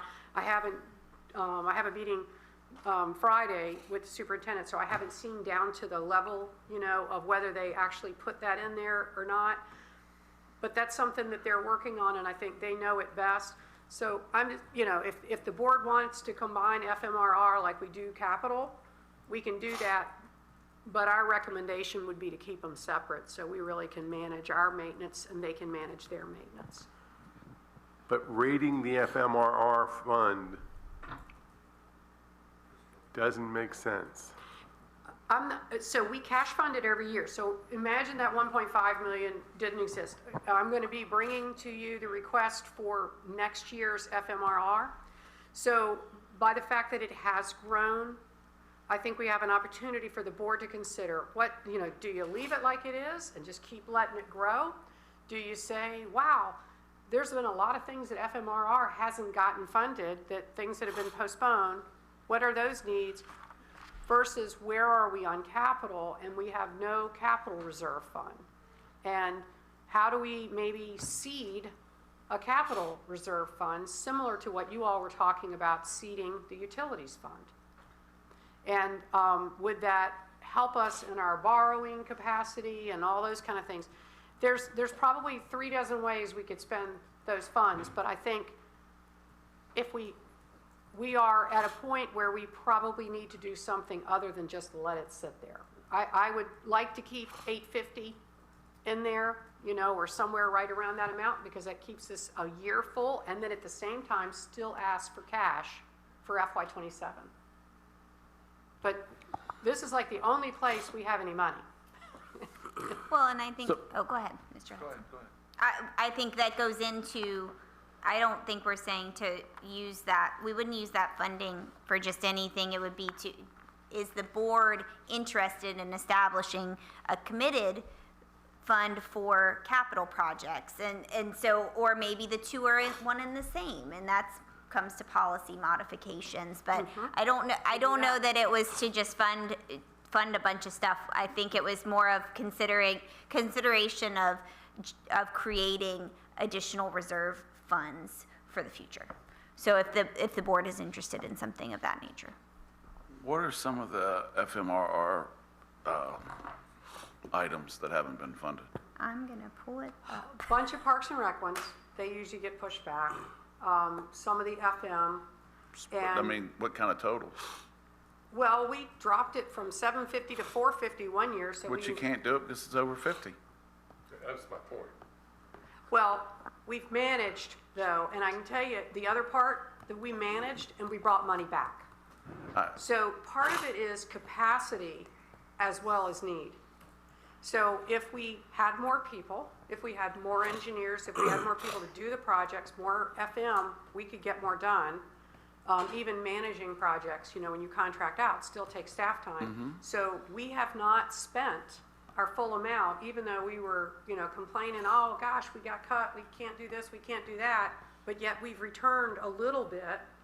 It might be from the copier account because that one's, things like that. But we have returned money every year. So that says to me, either, we can make it, but it doesn't mean we should. I guess my question is I'm trying to figure out what some of the items that we haven't funded over the years, what the total amounts are. We can get you that. And because, then, Ms. Callaway's looking. I'm working on it. Yeah, because we have like the list and then we go through and start knocking them out. And then what is the useful life of those items? I think the 5 years is, this was Mr. Fedoris's policy. He created it. He started the FMRR, give him a lot of credit for it that he did it. And then the fact that he started doing the reserve, he and Stephanie came up with that. So it's a good thing. It's a great thing. But I paid attention to the 50,000 threshold, not the 5 years, because it was more of what do we need and how broken is it, and the prioritizing that way. So we did not replace an existing X-ray machine at the courthouse. That was an item that was not funded last year. Which we're bringing much was forward it? for next year with weapons. Estimated at $37,000. Window replacement. That was 62, and then I think that's when we shifted it to capital. Yeah, that's So what we were talking about. I think that started in FMRR, it was estimated at 62,000, and that was only the Main Street facing side. So I think it grew into a capital project considering doing the entire building. Let's see. I know vehicles have been postponed. Well, Not how bad about situations. we get that list provided? Yeah, Yeah, absolutely. Yeah, because we need to look at it, because then we need to look at these two policies and find a new path forward. I mean, I don't like the idea of 100,000. I mean, I think it needs to be considerably less. I don't really have an issue with the 50, but I think if the windows would have come in at 62, you could have come back and said, you know, Still, yeah. it's right here, it's over the 50,000, it's over the 5 years, but it would make more sense to come out of FMRR because it's maintenance. Do one side of the building a year. But either way, while you're doing it, do it. But if it's only 62, come back. It's not like it's 662. Right. That's where I'm getting from. There's more than one way to skin a cat. I don't know why we need more than one way, but there is. Right.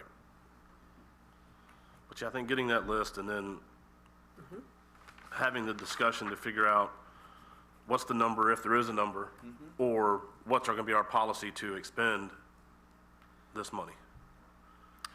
And there might not be a policy. It might be, we're going to do this as needed, because it's great to have some money, but it's not wise to just keep saving it and pushing everything off, because it's going to get more expensive.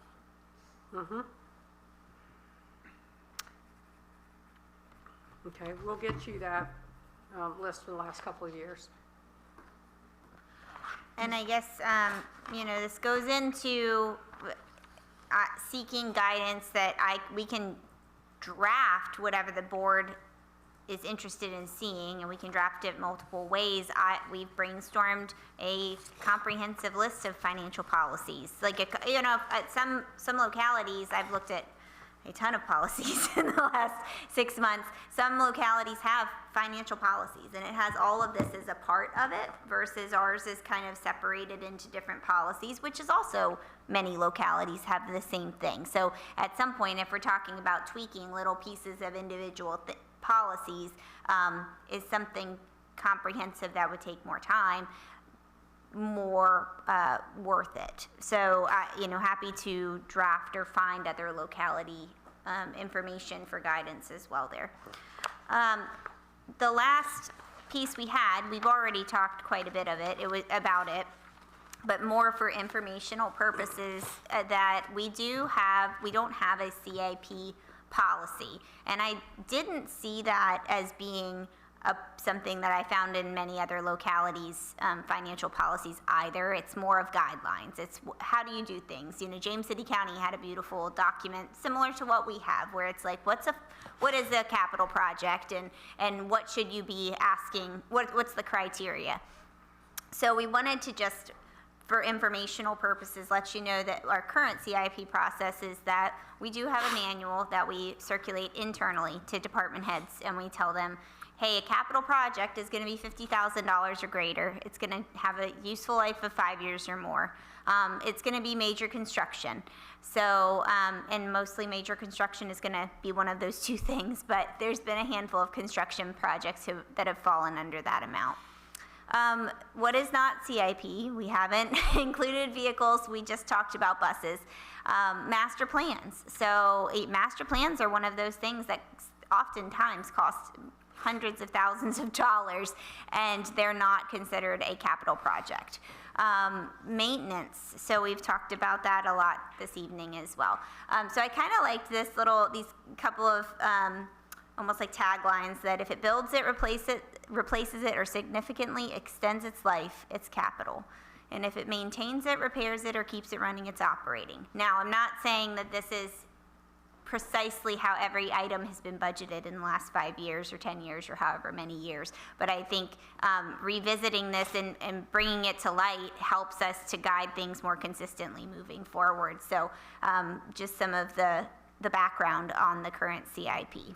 This makes me think of, in one of our project meetings, because we have project team meetings twice a month. So we go through all of the capital projects, all of the FMRR projects, grant projects. We run through, everybody is on the team as to what's level we at. And so when we were talking about things that weren't funded, and sometimes, county administrator contingency to try to help and all that. And I remember Matt Barber was talking about, he had things, collectively, I think it was collectively it came into the capital, so then he broke it back. He wasn't getting funded, so he tried to move it to FMRR, and he wasn't getting funded there either. And that is where I think we need to do a little bit more of, is this maintenance, and is it growth, or is it, what's happening? Because I think he felt the frustration that he's not getting things on either side. And you could potentially justify, but I think in our definitions being further clarified, it would help him and help the board to understand it too. So my understanding that we definitely would like to provide the FMRR list of unfunded items, and then are you, any other guidance to be clear on what we should be gathering for the board? Ms. Hanson. Is there any way to possibly get some items that may have been deferred because they were greater, but slightly greater? Yeah. That got missed and were not funded? To give us an idea of like a area where we're looking at for the total amount of increase. So, if it's something like Windows of 62, these little bit projects, so that we can kind of get an average, an idea of what target we're looking for financially to do that. And my other question is too, we're talking about the funds. I would hope that Windows lasts longer than 10 years. So, it's so. Absolutely. You can We're go going to have to look at, those types of things, we wanted to look, to putting windows in, that's certainly not going to fit within that. If we made it 10 years, not going to fit into that criteria. Right. So I'm not sure, I think from audit purposes and Totally things like different, that, yeah. there's capital life and depreciation and all that, but some of the other things on ours may not, they may have been more like, we're using common sense and we were just asking for it. Maria, will you flip back to the what's not funded slide real quick on capital? So just as examples, so we're going to give you the FMRR that hasn't been funded for the last couple of years. And this is showing you, what's pushed back from years prior, as well as what's suggested as pushback this year. So we're looking at $11.8 million. I think we need to maybe better define from the board what you all want to see in these projects, because I can't stand having all these things show that we're just not doing. I think we need to go to 10 years, or we need to knock things off the list, so that, because it looks like we're not I don't want to say being responsible, but we're not able to manage the budget. Well, some of these things you may, if you had somebody pop down and said, here's $20 million, the board may say, we don't want that.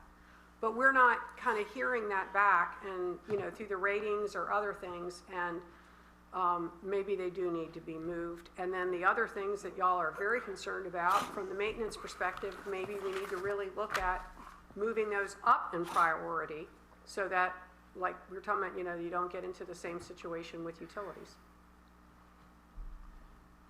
Right. And this is probably a discussion that we'll be having all day while we're touring the CIP.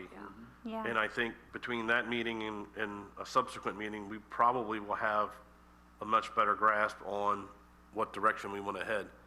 Because, this is a little overwhelming, because 3 of these folks are brand new. But the gym floor refinishing that I'm looking at right here, at $50,000, is that at the high school? They want to do every year. So It's that's different a 5-year. schools. I think it's different schools. Right, but it would be like a continual program. So Right. That should be, okay. But if you're going to look at this, why not break? I've heard quite a few people say that the sign for Page looks like it's going to a prison. Why don't they sit there and knock the marquee signs out, instead of being $112,000, be 3 or 4 different signs, and knock one out a year, instead of waiting 4 or 5 years to get the $112,000? I think that's an option for them to consider. I know that Dr. Vladu has raised that the board really wants to do the marquee. And so when I was mentioning about cutting the budgets and things, for the buses, that they might say, well, we really need this instead, or they, might try to find, because they want to do those marquees. Whether they would, I mean, I know Body Tot's broken. I didn't think Page had one. I They thought- don't. They've got the green sign on Oh, 17. that's what looks like, okay. York County. So, I think that only funds that funds 2 signs, So, 56,000 a sign. Yeah, that's right. Man, that's fancy. That's right. so, but it, did I hear you correct that he would rather have the marquee signs than a school bus? No, I was saying, we cut their school bus, and he was saying, they're just, like, they wanted to have some flexibility maybe, where if we're saying, here's how much money you're getting, that they might somehow want to move that marquees up. I mean, I think when I talked to them on Friday, I really want to see if it's something where they have done their FMRR, and maybe they can move it within that. With $2.9 million more, I would hope that there's some things in the budget like that that could help them.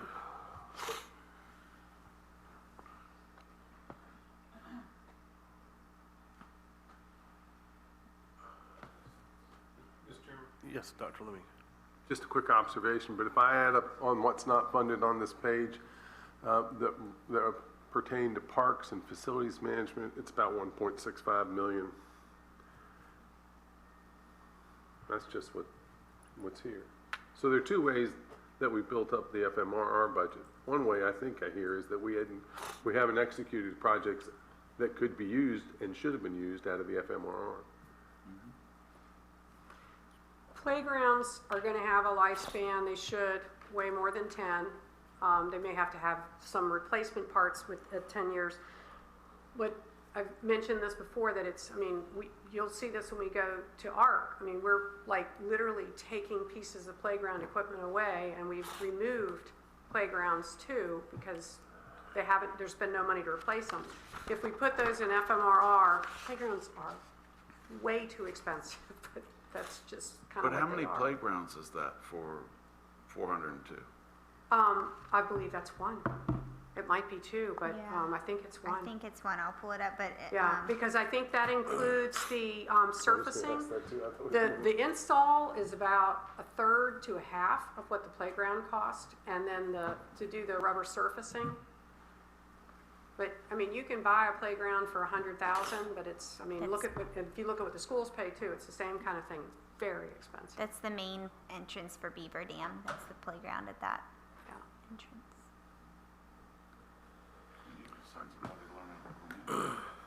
We did debt fund playgrounds at the schools several years ago Right, because yeah, they're so they have high. so many Yeah. that they're having to replace. And they do, I'm not, All right. I think playgrounds are great and they're being used, and the ones at Woodville, the new one that we've, fundraised and grants and all this stuff, it's used heavily.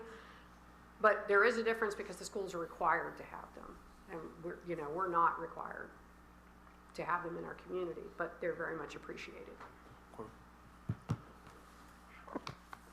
So, lots to think about. Yeah, get us that information, and I'll send some emails out, and they can start compiling to myself and Ms. Steele and Ms. Callaway, and maybe we can come to some agreement on how to fix this. And I know, because I haven't had the luxury of working with a reserve capital fund, it's one of the things is I want to learn more about how the other places are using them. And besides just a rainy day fund or a safety net if something really bad happens.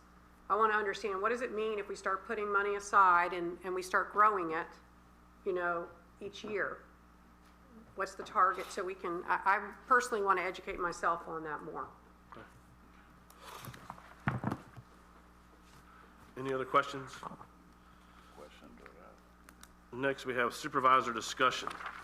Is there anything from any board member?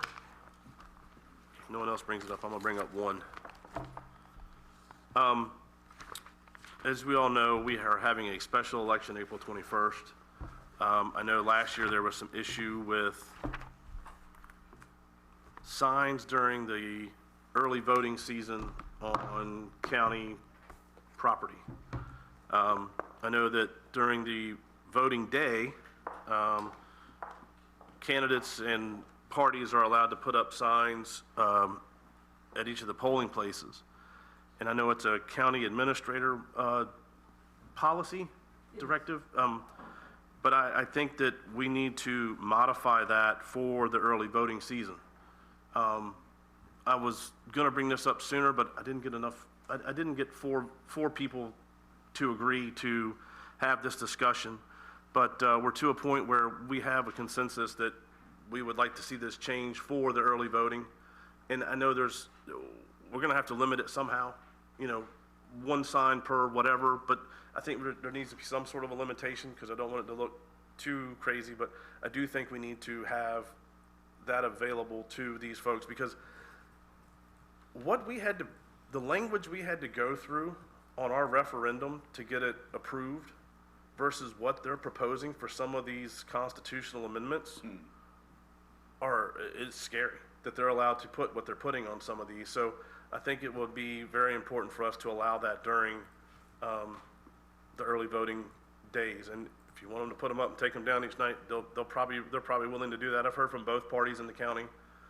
They're willing to work with it, whatever we get, but we need to adjust that so they can do that. And I recognize, I believe I was the minority on that as far as there were enough board members that I, heard from, but it was a policy and we were right in it. So we will draft something for you to review from a board level of. Because I think early voting starts March 7th March 6th for the April 21st. Okay. So and I know it's your policy, but. We'll jump right on it. Yes. So that would include timing. It could, or they could leave them up. I mean.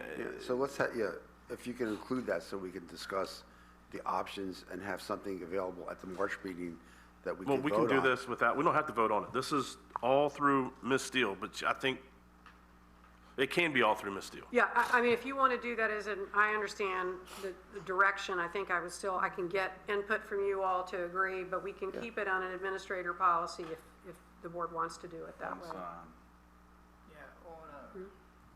Did you, I missed what you said. One sign. One sign? Mr. Chairman, Yes, Dr. Leming. I'm not sure it's one sign because I'm not sure what the topic, the signage might be relative to, but that's not what I was going to say. What I was going to say is I'm in favor of changing this policy. What we have today is a disparate situation where voters who go to one precinct have one experience and people who come to the registrar's office have a different experience. And my comment to the chairman was, I think there's sort of two things we could do. A, we could have the early voting somewhere else where I'm not in favor of that. I said that. I know you did. I said that. But heard Bobby fall I'm not in favor of that because of the cost that's attached to that. But that would create a level playing field. And the other answer, if you're not going to do that, I wasn't in favor of that, was to have similar rules applied to the early voting site that applied to the other sites. The difference, the desperate difference is severe, and we need to lessen that severity. So I don't know. For example, we're going to have lots of constitutional amendments thrown at this, and whether it's one sign or one sign addresses this, and one sign addresses this, and one sign addresses this. I don't know that, but I would appreciate it if you would do that. Yes, ma'am. Well, when I said one sign, when you just ran, we don't need 4 signs out there that said Leming for supervisor. We need one that says Leming for supervisor. Yeah. That's right. Yeah, for the candidates. Okay, for the candidate. Yes. Per candidate, per topic. Yeah. So And I think that'd be appreciated. And I think it would also be size too. Right. Size limitation? Mr. Nicosia. I'm going to concur with my fellow board members. I've actually gotten some phone calls on this because the early voting site falls in my district. And the people who spoke to me, of course you have both sides, but even the people who were for signage don't put so many signs. Don't junk up the courthouse. Just, so. And we can limit where they go. I mean, we're only going to allow them Well, behind the building, not out here in they the circle. basically said what Chris is saying. One sign is sufficient. If we're gonna vote for Dr. Lemon, we don't need to see 6 signs. One sign per candidate, per topic. Yep. Mr. Willow. not to rain on your parade, but generally, governments are not allowed to regulate signage based on content, generally speaking. So if you allow one sign for the Democrat and one sign, there aren't both sides. There are a million sides. It's one for the Democrat, one for the Republican, one for the Libertarian, one for the Wiccan, one for the Nazi, one for the Muslim, one for the Christian, one for the Jew. So care must be taken in regulating signage on public property. We're talking about public property, county property.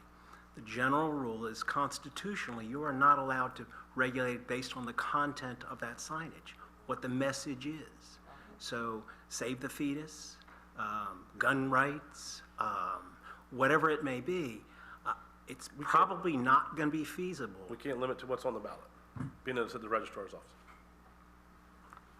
I don't know, but you could certainly, if it's what's on the ballot, the elections are on the ballot, and you could have write-in candidates, and the write-in candidate could be a Wiccan or a Nazi. And I don't mean to group those two necessarily together, but they came to mind. It's problematic. It opens up a Pandora's box. I understand that. And so presumptively, signage is regulated by zoning. And zoning allows for reasonable time, place, and manner restrictions on signs, setbacks, size, illumination, not content of message. And in the recent case, what was it, 2018, Reed versus Town of Gilbert, the Supreme Court of the United States case, that struck down a locality's sign ordinance because it unreasonably regulated the content of the message which was allowed or not allowed on that signage. Now, that wasn't a case about signage at polling places, but it spoke to the presumptive inability of a locality or a jurisdiction to regulate signage based on its content. Political speech is the most protected kind of speech. And while that's true, and while you could use that to argue that, well, then yes, you can limit it to this political speech. Well, but political speech is very broad, and it's more than just Leming for supervisor. And it's more than just Republican or Democrat for supervisor. It's, I'm anti-abortion, I'm pro-gun, I'm anti-tax, all political speech. So if you're going to allow the signs, I'm not so sure it's feasible, and I know it's not as easy as I think I've been hearing it characterized. That's not, I respect that, but that's not what I'm saying. I don't care what the sign says.